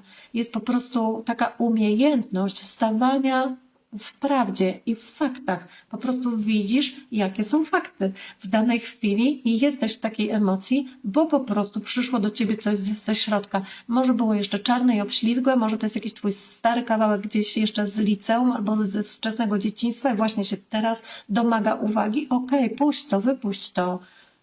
Po co ci ten bąk w środku? Po prostu pozwól mu wylecieć i już. I jesteś teraz właśnie czysta, jesteś czysty. To jest właśnie to, co chciałam Wam zaproponować do pracy własnej, kiedy mówimy o tym, jak skutecznie uwalniać emocje. Znowu, często dzieje się tak, że ludzie nie potrafią uwolnić tych emocji, bo nie rozumieją, co do nich przychodzi. Kiedy brakuje zrozumienia, metoda 5 razy bo co jest doskonała do tego, żeby w tym zrozumieniu sobie pomóc. Teraz ja sobie pomogę, a mianowicie wezmę sobie notatki, a tu chyba jest ktoś miły, kto napisał... Tak, autora książki, autorkę Nakarmić swoje demony. Dziękuję bardzo. Ono jest wschodnie imię, nazwisko. Nie umiałam tego Wam powiedzieć z pamięci, ale już tu właśnie rozpoznaję w tekście, który mi tu mignął właśnie przed oczami. Dziękuję tej osobie bardzo. Dobrze, i teraz słuchajcie, tak, tutaj to już powiedziałam, tutaj to już powiedziałam. Aha, i teraz mi się przypomina, słuchajcie, i to właśnie w ramach takiego podsumowania, powiem Wam, mam właśnie jeszcze teraz tutaj 2 kartki, z których część rzeczy powiedziałam, ale część jeszcze powiem, a mianowicie na jednej kartce mam sposoby uwalniania emocji, które należy wymienić wtedy, kiedy rozmawia się na taki temat jak ten, ale na drugiej kartce, i do tego dojdziemy, i to będzie przed zakończeniem właśnie tutaj na taki deser, mam wymienione, co blokuje uwalnianie emocji, jakie są blokady, takie, które nam po prostu w tym przeszkadzają. I właśnie ja myślę, że to też może być dla Was ciekawe, zwłaszcza dla tych, co robią notatki, to tak sobie to po prostu wszystko wylistujemy. Dobrze, więc teraz tak, jeśli chodzi o sposoby uwalniania emocji, no to mamy koło emocji, mamy właśnie tą technikę wydychania starej emocji, a zapraszania z wydechem nowej albo nowego stanu, w którym jesteśmy. Dalej, mamy jeszcze tą metodę, prosta jak konstrukcja cepa, a widzicie, czasem trzeba po prostu to powiedzieć wprost, nazwania emocji. Okazuje się, że samo nazwanie problemu, nazwanie emocji to już 70% zdrowienia i sam fakt, że my możemy powiedzieć na głos słowami to, co czujemy, że my możemy nazwać to sami przed sobą, albo tym bardziej, jeśli możemy komuś to powiedzieć i ktoś nas wysłucha, bardzo dużą ulgę nam przynosi. Samo nazywanie to tak jakby taki proces, który z tej półkuli emocjonalnej, która odbiera te emocje, ubierał to wszystko w słowa, przepychał to po prostu do tej lewej półkuli, tak żeby to mogło być wydobyte w postaci słów na zewnątrz, czyli musi powstać jakieś pojęcie, które my wydajemy z siebie na zewnątrz. To jest proces, który pozwala na uświadamianie. Wcześniej możemy coś czuć i nie wiemy co, ale jak musimy nazwać i powiedzieć, co czujemy, to jest już proces, który pozwala nam dostać się świadomie do tego, co czujemy. To jest bardzo, bardzo pomocne, bo zobacz, masz przed sobą dziecko takie rozhisteryzowane, bo ono, nie wiem, w sklepie chce lizaka, tam wali głową w podłogę i nie wyjdzie, dopóki tego nie dostanie, nie? A ty wiesz, że nie dasz mu lizaka z różnych powodów, właśnie dzisiaj ono tego lizaka nie może dostać, a ono bardzo, bardzo chce. I wtedy, kiedy staniesz przed nim i powiesz, widzę, że bardzo byś chciał tego lizaka, widzę, że ci zależy, widzę twoją złość, to potwierdzasz dziecku to, co ono czuje poprzez nazwanie tego. I wiecie, że dzieci się wtedy uspokajają, że one potrafią zacząć rozmawiać trzeźwo, bo po prostu zaczynają myśleć i zaczynają po prostu dostawać się do tych swoich emocji, ale też widzą, że są ważne, że ktoś po prostu je zauważa w tych emocjach, które w tym momencie czują, że to nie jest zignorowane. Jeśli pomaga to dziecku, to dlaczego nie miałoby pomóc nam, dorosłym? I dlatego ja bardzo serdecznie zachęcam do tego, żeby pewne rzeczy nazywać i spotkałam się kiedyś tutaj z takimi przeciwnikami tej teorii, którzy twierdzą, że to cofa nas w rozwoju duchowym, że po co tak wszystko nazywać, jak można to po prostu tak w medytacji hurtem wszystko razem uwolnić. No to wspaniale, jeśli można w medytacji hurtem razem uwolnić, to cudnie i też to zróbcie. To jest po prostu zupełnie inna ścieżka naszego zdrowienia i ja nie mówię, że jest zła, ona też jest okej, tylko my do niej musimy dorosnąć. To dopiero dzieje się gdzieś poza biologią, na jakimś etapie naszego rozwoju duchowego. Natomiast nie wszyscy do tego etapu dochodzą liniowo i nie wszyscy potrafią do tego, tym bardziej, nie wszyscy do tego dojdą skokowo, nie wszyscy są na tym samym etapie rozwoju. I my po prostu tu będąc w biologii, kiedy rządzą nami te prawa, zanim mocno wejdziemy właśnie w tą naszą, powiedzmy, rozwiniętą duchowość, po prostu potrzebujemy pewnych rzeczy do nazwania. My po prostu potrzebujemy tych pojęć. One nam pomagają, dlatego zaakceptowanie tego stanu, nazwanie tego, wygadanie się komuś po prostu nam pomaga, przynosi pewną ulgę. Znowu, tak jak wydychasz tą emocję na zewnątrz, tak samo możesz ją wypowiedzieć. Kiedy mówisz słowa, też wydychasz. To jest właśnie też trochę to, że kiedy czujesz to, co czujesz, to patrzysz sobie na środowisko, które cię obserwuje, patrzysz na te osoby na zewnątrz i albo przeglądasz się w tych ludziach, w ich akceptacji, w ich miłości i wiesz, że masz prawo czuć to, co czujesz, albo spotyka się to z ich brakiem akceptacji, albo z jakąś jeszcze może surową reakcją czy krytyką. To jest coś, co też potrafi zahamować nasze uwalnianie emocji. Dlatego, kiedy chcesz pracować z emocjami, kiedy chcesz je uwalniać, to też pamiętaj o tym, żeby stworzyć sobie takie otoczenie, takie środowisko, w którym ty możesz zrobić to bezpiecznie, żeby właśnie nie było to środowisko ludzi, którzy właśnie cię zaraz wyśmieją, jak ty się zachowujesz, co ty robisz, albo będą krytykować, bo to po prostu podcina nam skrzydła. Myślę, że to jest oczywiste. Inna sprawa, że czasem to nie musi być aż taka silna reakcja ze strony tego środowiska zewnętrznego, jakiejś, nie wiem, żony, męża, drugiej osoby, która tutaj jest obok, czy rodzica, czy dziecka. Czasem to może być tak, że ktoś po prostu tego nie rozumie, albo po prostu czuje się bezradny i po prostu nie radzi sobie z tymi twoimi emocjami, a ty je właśnie musisz czuć. To po prostu jest ten twój proces i właśnie w nim jesteś. I teraz jest taka grupa ludzi bardzo empatycznych, która w momencie, kiedy tutaj z jednej strony jest właśnie w czymś swoim, już z drugiej strony zaczyna opiekować się tą osobą po drugiej stronie, na zewnątrz, no bo tamta sobie nie radzi. Bo w swojej empatii ja czuję, że ten ktoś jest bezradny w tym, co ja czuję. Ja już teraz nie wiem, czy ja się mam zająć tą swoją złością w tym momencie, czy tą bezradnością drugiej strony, żeby jej nie robić przykrości. No to powiem wam, to jest naprawdę trudne. Warto też o tym wtedy ze sobą porozmawiać. I ja po prostu, kiedy byłam w takiej sytuacji, powiem wam, zrobiłam raz w życiu, po raz pierwszy to tak mocno zapamiętałam, potem to jeszcze powtórzyłam nieraz, ale właśnie ten pierwszy raz pamiętam, stanęłam po prostu przed swoim wtedy mężem i powiedziałam, pozwól mi się źle czuć. Pozwól mi teraz być niezadowoloną. Pozwól mi nie wiedzieć, o co mi chodzi. Pozwól mi się złościć. Ja po prostu chcę być teraz niezadowolona i nie hamuj tego i nie wymagaj ode mnie, żebym ja już wiedziała, o co mi chodzi, bo ja nie wiem, o co mi chodzi. I to nie jest twoja wina. To nie ma z tobą nic wspólnego. W ogóle tego nie bierz na siebie. To nie jest do ciebie. Po prostu ja tak mam. To jest moje teraz.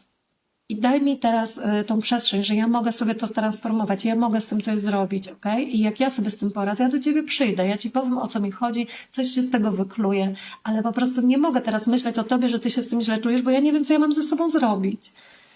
I patrzyłam się na niego, na to, jak właśnie wtedy z niego zeszło to ciśnienie. I on powiedział mi: dziękuję, że to mówisz. Oczywiście, że tak. W takim razie daj sobie tyle czasu, ile potrzebujesz. To było niesamowite. To było po prostu coś, co mi uświadomiło, że czasem wystarczy zakomunikować drugiej stronie, o co nam chodzi, w czym jesteśmy w danej chwili i poprosić o ten czas dla siebie na transformowanie tego swojego stanu, żebyśmy naprawdę mogli myśleć już tylko o sobie i zająć się tylko sobą, a nie jeszcze właśnie wszystkimi naokoło. No oczywiście, jeśli mamy gdzieś koło siebie małe dzieci, nami targa jakaś straszna złość, ale tutaj dziecko ma swoją jakąś emocję, którą trzeba zaopiekować, no to czasem tak jest, że po prostu swoje spychamy gdzieś na bok po to, żeby zająć się dzieckiem. Ale to moim zdaniem jest jedyna sytuacja, chyba że jeszcze mówimy właśnie o tym starszym, umierającym rodzicu.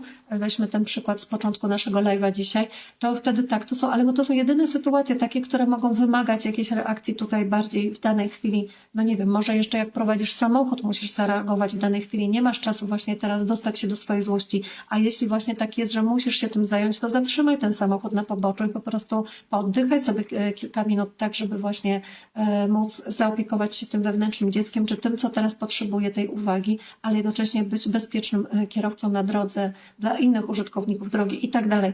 Czyli pokazuję Wam takie BHP pracy z emocjami, też jak zadbać o siebie, o tą przestrzeń. To naprawdę jest kluczowe, bo zobacz, jeśli nie robisz tego za każdym razem i za każdym razem, powiedzmy, wchodzisz w swoją złość i za każdym razem spotykasz się z tym, że ktoś tu z zewnątrz hamuje, bo swoją obecnością, nie radząc sobie właśnie z Tobą, po prostu wstrzymuje ten proces, to w Tobie to zostaje, to po prostu się nie uwalnia do końca. To jest warunek konieczny, żeby to popchnąć. Czyli wyszliśmy tutaj w tym punkcie od nazywania tych emocji, a doszliśmy do tego, żeby tworzyć środowisko, które pozwala nam te emocje uwalniać bezpiecznie. Dlatego właśnie jak idziesz do terapeuty, do jakiegoś gabinetu, w którym to robisz, musisz czuć porozumienie z tym terapeutą, musisz czuć, że jest flow. Jeżeli tego nie czujesz, to wiadomo, że jakaś część zostanie upakowana w środku i nie wyjdzie do końca. Musisz czuć, że przestrzeń, w której jesteś, pozwala Ci krzyczeć, pozwala Ci się złościć, tupać, płakać, cokolwiek tam będzie potrzebne. Musisz czuć, że to jest możliwe, że zrobisz to do końca. Jeżeli tylko tego nie czujesz, to zmień przestrzeń, to zmień środowisko, zmień terapeutę. Zrób to w takiej przestrzeni, w której właśnie dopiero wtedy poczujesz, że możesz to zrobić tak organicznie, tak strzewie, jak właśnie tego pragniesz, jak tego potrzebujesz najbardziej. Dalej, co jeszcze, jeśli chodzi o uwalnianie emocji? Praktyka wdzięczności. I znowu, fajna bardzo technika, która nie zastąpi uwalniania innych emocji w sposób świadomy, absolutnie nie, natomiast może bardzo dużo pomóc, może dołożyć, po prostu może przekierować naszą uwagę na odczuwanie innego stanu. Znowu, to aż podkreślone długopisem z 3 wykrzyknikami. My mamy nawyk odczuwania siebie w jakiś sposób, odbierania siebie w jakiś sposób. To jest bardzo groźne, kiedy stworzymy jakiś taki samokoncept na własny temat i zaczynamy siebie postrzegać jako smutasa, albo jako osobę nieśmiałą, albo jako złośnicę. To nam zagraża, dlatego że my nawet jakbyśmy chcieli zareagować z jakiejś innej pozycji i jakoś inaczej, no to będąc właśnie w tym koncepcie pod tytułem ja to zawsze reaguję tak, nie zauważamy zmiany. I dziś każdy, kto jest po tym live, naprawdę każdego serdecznie proszę, ale też sobie wyobrażam, że po prostu już niemożliwe, żeby była taka osoba właśnie, która słucha tutaj właśnie tych wszystkich treści, wierzy bardzo głęboko, że bardzo jakościowych, żeby taka osoba gdzieś nie poczuła zmiany w momencie, kiedy pracuje nad sobą świadomie. I chcę bardzo Was poprosić i apeluję do Was, że w momencie, kiedy właśnie robicie tą świadomą pracę, robicie to uwalnianie emocji, właśnie to, co nazwaliśmy wysiłkiem na samym początku, czyli właśnie jest ten świadomy wkład w to, to proszę zauważajcie, kiedy czujecie się już ciut lepiej. Bo z poziomu nawyku my mamy pamięć, że nie, ja to się zawsze czuję tak słabo, nie, ja to zawsze mam depresję, ja to zawsze coś tam. Mamy takie tendencje do generalizowania i nie zauważamy zmiany, nie zauważamy tego, że a może ta złość dzisiaj jest troszkę mniejsza, a może odczuwałam ją dzisiaj tylko kilka razy, a nie non-stop, a może właśnie ten smutek jakby lżejszy, a dzisiaj już może nie płakałam, jakaś różnica, właśnie już widzę, że jest ciut inaczej. Troszkę, nie oczekuj od siebie, że od razu będzie spektakularny efekt, ale jak zauważysz ciut i docenisz to ciut i jest wdzięczność za to i umiesz docenić właśnie to, co jeszcze przyszło do ciebie dobrego, czyli nie dość, że właśnie było ciut mniej smutku, to jeszcze ciut więcej czegoś miłego, to zaczynasz uczyć swój mózg nowego nawyku, tego dostrzegania tego, co się dzieje w zmianie u ciebie naokoło. To jest po prostu przepiękny stan. To jest coś, do czego was naprawdę z całego serca zachęcam. I chcę wam powiedzieć, że sukces rodzi sukces.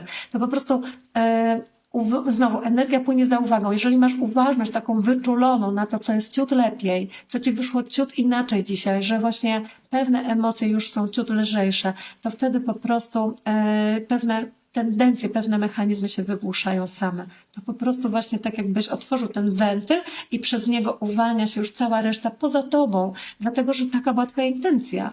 Naprawdę już wtedy nie musisz tego robić wysiłkowo, już nie musisz tego robić aktywnie, już aktywność poszła na początku, a pamiętacie? Łaska płynie w ślad za działaniem.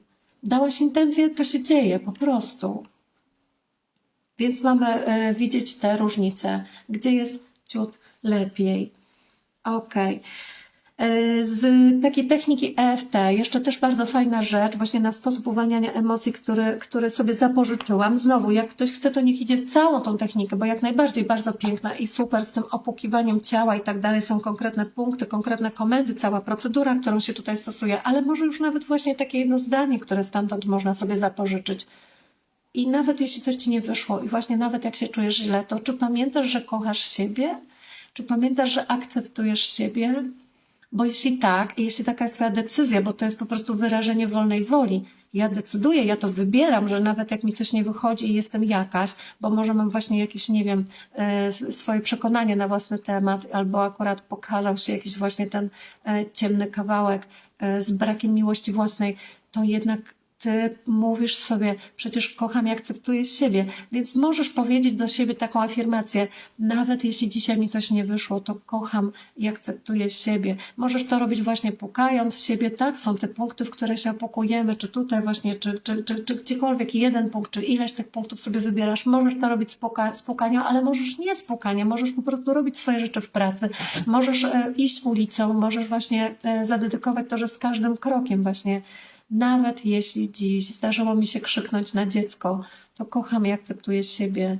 Nawet jeśli dziś nie udało mi się zrealizować całego planu w ciągu dnia, to kocham i akceptuję siebie. Nawet jeśli dziś przypaliłem obiad, kocham i akceptuję siebie. Jestem czymś więcej niż tylko obiad, który robię. Jestem czymś więcej niż tylko rodzicem. Jestem czymś więcej niż tą pracą, którą wykonuję.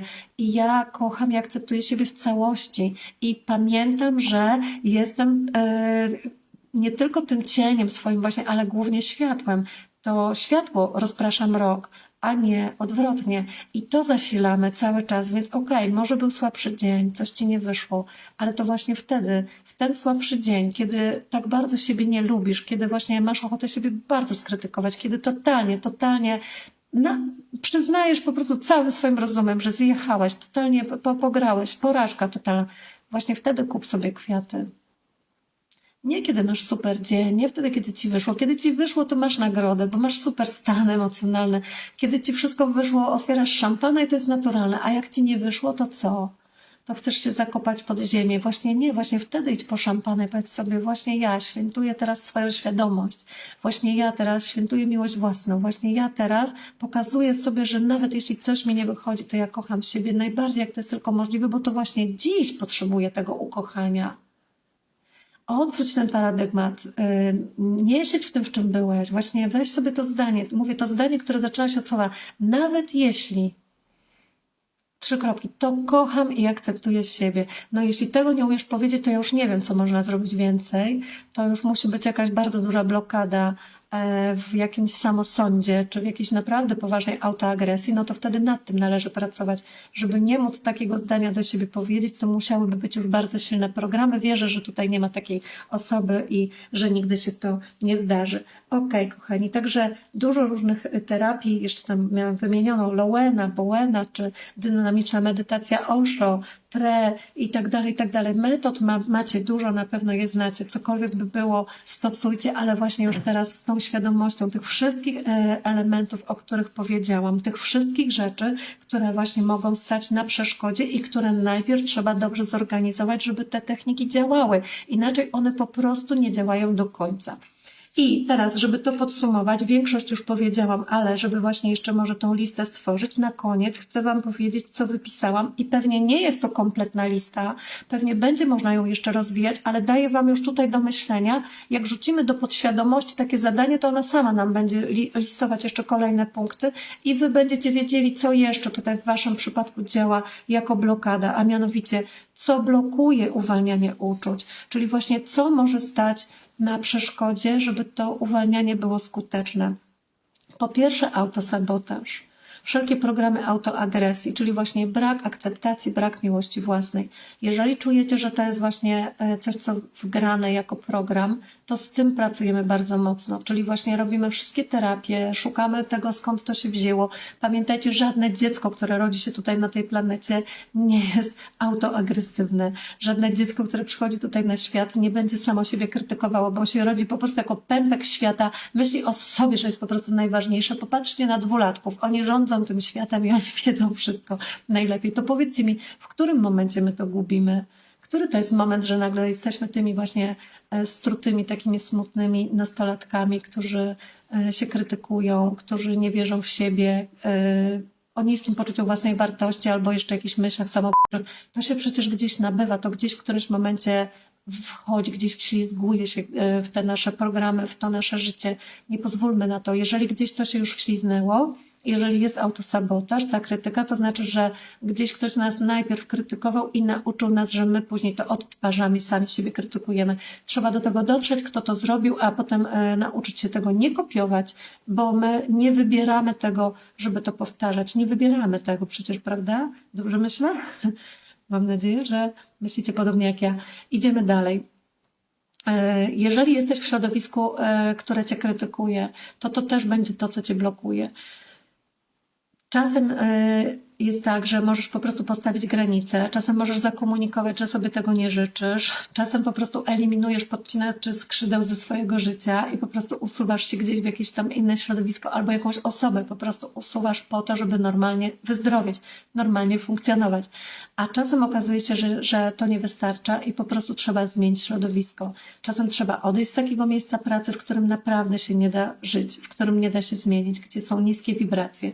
Czasem być może trzeba wyjść z małżeństwa albo nie spotykać się z częścią rodziny właśnie przez jakiś czas. Zawsze sobie można powiedzieć, ok, jak się coś zmieni, mogę wrócić, ale jak nie jestem w stanie tego znieść, to nie jestem w stanie, bo to po prostu wpływa na moje zdrowie negatywnie. Zobaczcie, w terapii Gersona, terapii onkologicznej, na pewno słyszeliście o tej terapii, gdzie sokami i różnymi tam technikami no powiedzmy, tak, to jest naturoterapia, leczono najtrudniejsze nowotwory, ale gdzie? W izolacji. Zobaczcie, tam po prostu na Węgry jeździło bardzo dużo ludzi, którzy mieszkali w tych ośrodkach, żyli w środowisku pełnym miłości, mądrości, tej wiedzy właśnie w jakimś stylu życia, po to, żeby ci ludzie mogli wyzdrowieć i żyć.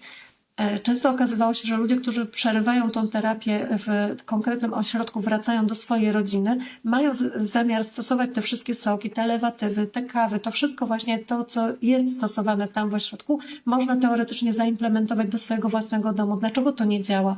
Dlaczego często jest tak, że ludzie nie zdrowieli? Dlaczego musieli drugi raz wracać tam z powrotem? Właśnie dlatego, że środowisko krytykanckie podcina skrzydła i zaniża te wibracje. Jeśli czujesz, że ktoś w ciebie nie wierzy, to ci to po prostu nie wyjdzie. I to są naprawdę duże dramaty ludzkie, dlatego chcę powiedzieć, czasem, żeby wyzdrowieć, musisz odciąć się od ludzi, którzy po prostu w ciebie nie wierzą, którzy ci przeszkadzają, którzy ci cały czas poddają różne rzeczy pod wątpliwość. Wątpliwości są jednym z najgorszych czynników hamujących zdrowienie. Pamiętajcie, tutaj trzeba z tym bardzo mocno pracować świadomie.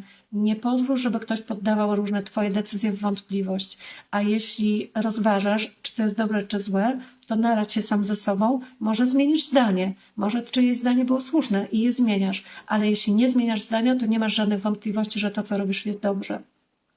Czyli tak, środowisko. Dalej, jaki jest kolejny powód, który blokuje uwalnianie uczuć? Korzyści z chorowania.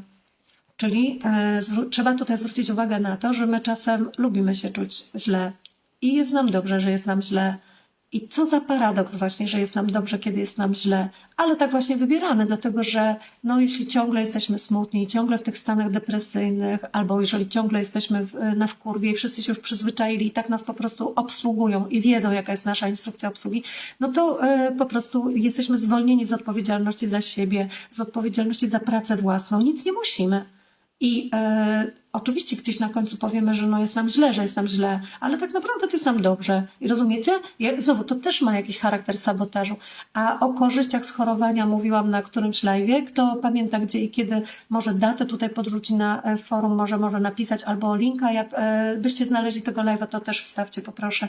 W każdym razie tych korzyści z chorowania było chyba wtedy wylistowanych przeze mnie ze 20. Ludzie mają bardzo dużo korzyści, dla których chorują i nie chcą zmiany.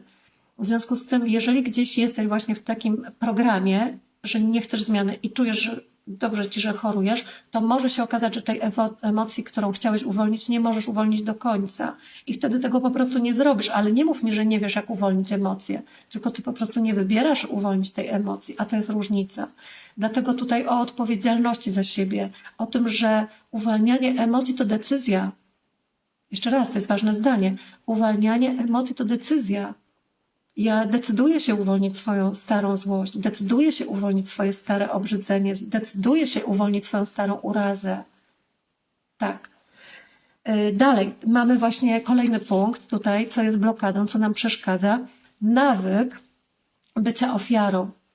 Nawyk tego formatu ofiary, w którym funkcjonujemy. Więc jeżeli mamy ofiary, no to oczywiście one będą się tak źle czuły, one oczywiście będą podkładać się pod jakąś osobę agresywną, żeby znowu czuć się źle i tak dalej, no to w ten sposób to sobie mogą tą emocję uwalniać i uwalniać. No, bezradność, bezsilność, czy właśnie to poczucie ofiary, tak, ale no to znowu, bodziec jest aktywny, bodziec cały czas działa, ofiara nie stawia granicy i cały czas czuje, co czuje. No to już wiecie, po tym live'ie teraz koniecznie co z tym zrobić.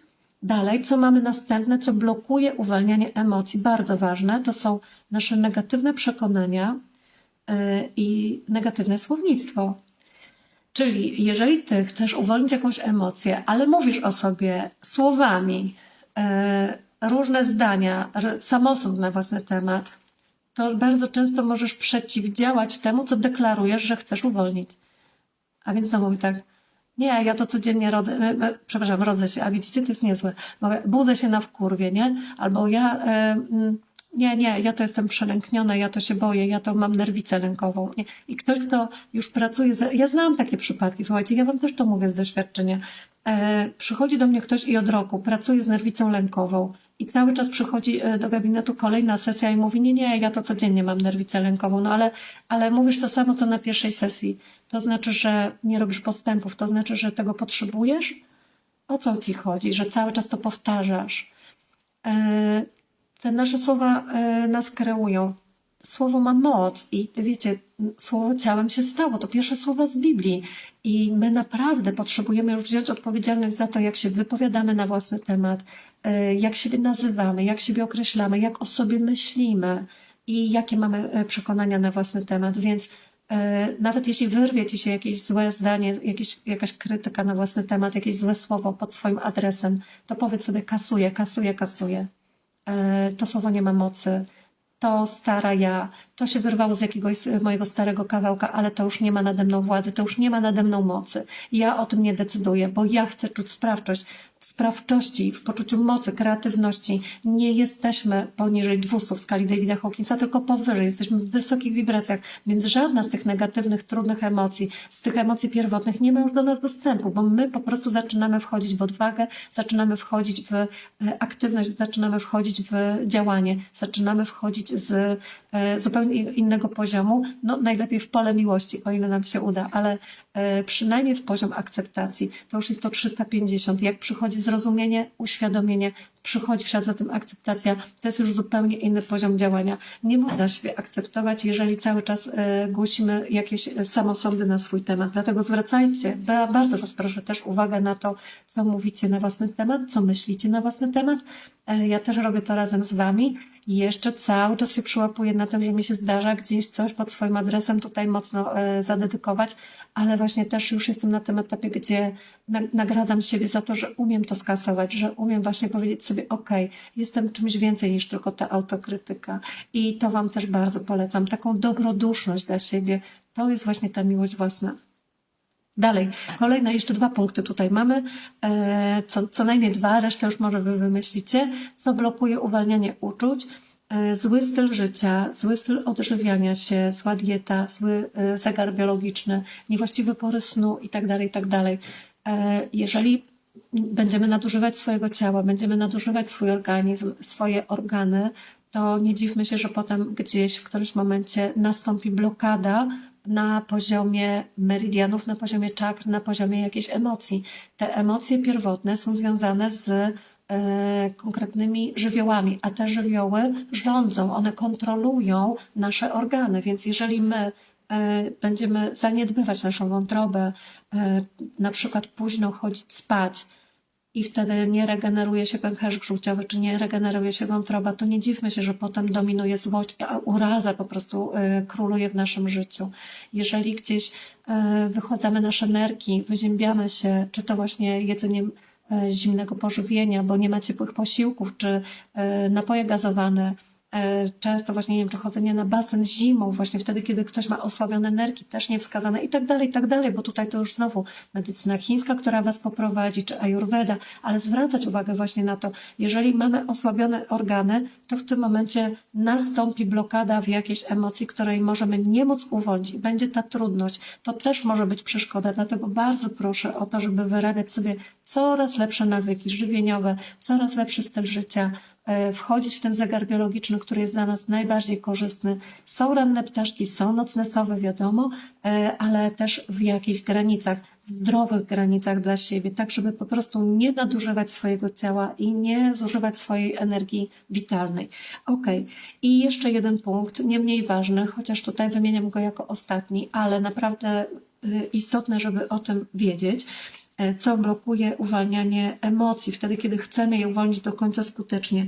Choroba i ból fizyczny. I powiem Wam, że rzeczywiście, jeśli są osoby schorowane, jeśli są osoby takie, które cały czas coś boli, są w permanentnym bólu, no to one będą miały generowaną jakąś swoją 1 czy 2 dominujące emocje, która może się po prostu powtarzać cały czas i wtedy można mieć to poczucie, że nie można tego uwolnić do końca, że nie można tego uwolnić skutecznie. Ale co pokazuje praktyka, że dzieje się tak najczęściej wtedy, kiedy nie akceptujemy bólu, kiedy kłócimy się z tym, że nasze ciało nie domaga, kiedy w zasadzie w ogóle nie akceptujemy choroby. Kiedy nie akceptujemy choroby? Kiedy jej nie rozumiemy. Kiedy nie rozumiemy choroby? Kiedy nie znamy jej praprzyczyny. Dlatego sposobem na to, żeby uwolnić emocje do końca, będzie zrozumienie przyczyny swojej choroby. Będzie też możliwość zwolnienia tego programu, który nas ustawił w tej chorobie i jednocześnie, kiedy uwalniamy cały program danej choroby, uwalniamy cały program tego bólu, możemy przejść z fazy aktywnej do fazy naprawczej, przejść przez ten ból, to jednocześnie możemy doprowadzić do tego, że to ustąpi. I zobaczcie, ustępują 2 rzeczy naraz. Nie tylko ta trudna emocja, która cały czas się pojawiała pod wpływem wciąż aktywnego bodźca, ale jeszcze i jednocześnie uwalniamy praprzyczynę tego, co to spowodowało. No po prostu już lepiej się nie da. Dlatego jeszcze raz, uzdrawianie przez świadomość. Ja będę piała peany tutaj na ten temat chyba do końca życia. Chwalę świadomość, chwalę świadomą pracę i życie świadome. Ma to swoje minusy i kiedyś się już z tego śmiałam na głos i może kiedyś na live jeszcze też o tym opowiem i są takie chwile, kiedy można mieć dosyć tego życia świadomego, ale chwilę. Natomiast zasadniczo jest to coś, co daje nam bardzo dużo profitów, daje nam przewagę takiego życia, którym my zawiadujemy nad tym, żeby inni mieli nad nami władzę. To jest też bardzo, bardzo kluczowe, istotne i wprowadza nas w moc kreacji, po prostu w to poczucie naszej sprawczości. Nie wiem, czego chcieć więcej. Naprawdę, przy tej dobroduszności, przy tej miłości własnej, to chyba wszystko, czego potrzebujemy do tego, żeby stanąć na drodze swojej ścieżki, swojej duszy tutaj na tej planecie i po prostu się realizować. Tego Wam bardzo, bardzo życzę. Chcę Wam bardzo podziękować za tą liczną obecność tutaj 1000 osób dzisiaj ze mną, tak mi się to wyświetla na liczniku. Myślę, że tutaj będą jeszcze chętni, którzy to sobie obejrzą i oby pomagało. Jest taka moja bardzo szczera intencja. Zostawiam Was z tym wszystkim do przemyślenia. Wiem, że tu było dużo bardzo różnych podpunktów. Może będziecie chcieli sobie do tego wrócić, więc ja ten live zapiszę. A gdyby były jeszcze jakieś pytania, to piszcie pod tym live'em, bo ja sobie zawsze do tego wracam, zawsze czytam. I jeśli pojawi się jakaś inspiracja na przyszłość, to wykorzystamy sobie to w następnym naszym spotkaniu, to na pewno. Dziękuję za wszystkie serducha, za wszystkie lajki, za wszystkie Wasze komentarze, za uśmiechy, które się tutaj pojawiały. Część tutaj do mnie dotarła, część zobaczę później. Jestem Wam wdzięczna za każdą reakcję. Idźcie i dzielcie się tym dobrem teraz, proszę z innymi, nieście to światło. Wspieram każdą Waszą intencję bardzo, bardzo mocno. Za tydzień będę z Wami na webinarze o zaburzeniach odżywiania w świetle biologii totalnej, na który już teraz serdecznie zapraszam. Jeszcze raz przypominam o tym, że od tego roku będę mocniej pracować przez zakładkę wydarzenia na swojej stronie internetowej. Będę starała się z wyprzedzeniem wpisywać tam wszystko to, co się wydarzy tutaj dla Was, z Wami, z Waszym udziałem, to co jest zaplanowane, zanim Facebook to ogłosi, zanim na Instagramie to będę mogła pokazać, to już tam w tej zakładce będzie zaplanowane. Czasem może wrzucę sam tytuł bez opisu, a opis przyjdzie w ślad za tym, ale już przynajmniej będziecie wiedzieli, jaka data i co się tutaj dla Was szykuje. Myślę, że ciekawe, myślę, że warto. Jeszcze raz zachęcam do czytania tych artykułów, które są na blogu. Moje dziewczyny pracują nad tym, żeby ten blog był bardziej czytelny i to jest taki plan też na ten rok, że my to troszeczkę będziemy aktualizować. Dawajcie znać, czy Wam się to podoba, czy nie i w którą stronę iść. Jeśli macie jakieś uwagi, to też chętnie poczytam. Możecie pisać też do nas to w mailach, a my na pewno się z tym zapoznamy. Tymczasem Was pozdrawiam bardzo cieplutko. Dziękuję za tą uwagę. Boże, spojrzałam na zegarek. Prawie 2 godziny. Kończę, kochani. Przytulam i nie zabieram już więcej czasu. Za Waszą obecność dzisiaj z serca dziękuję. Z miłością i światłem, kochani, dziękuję.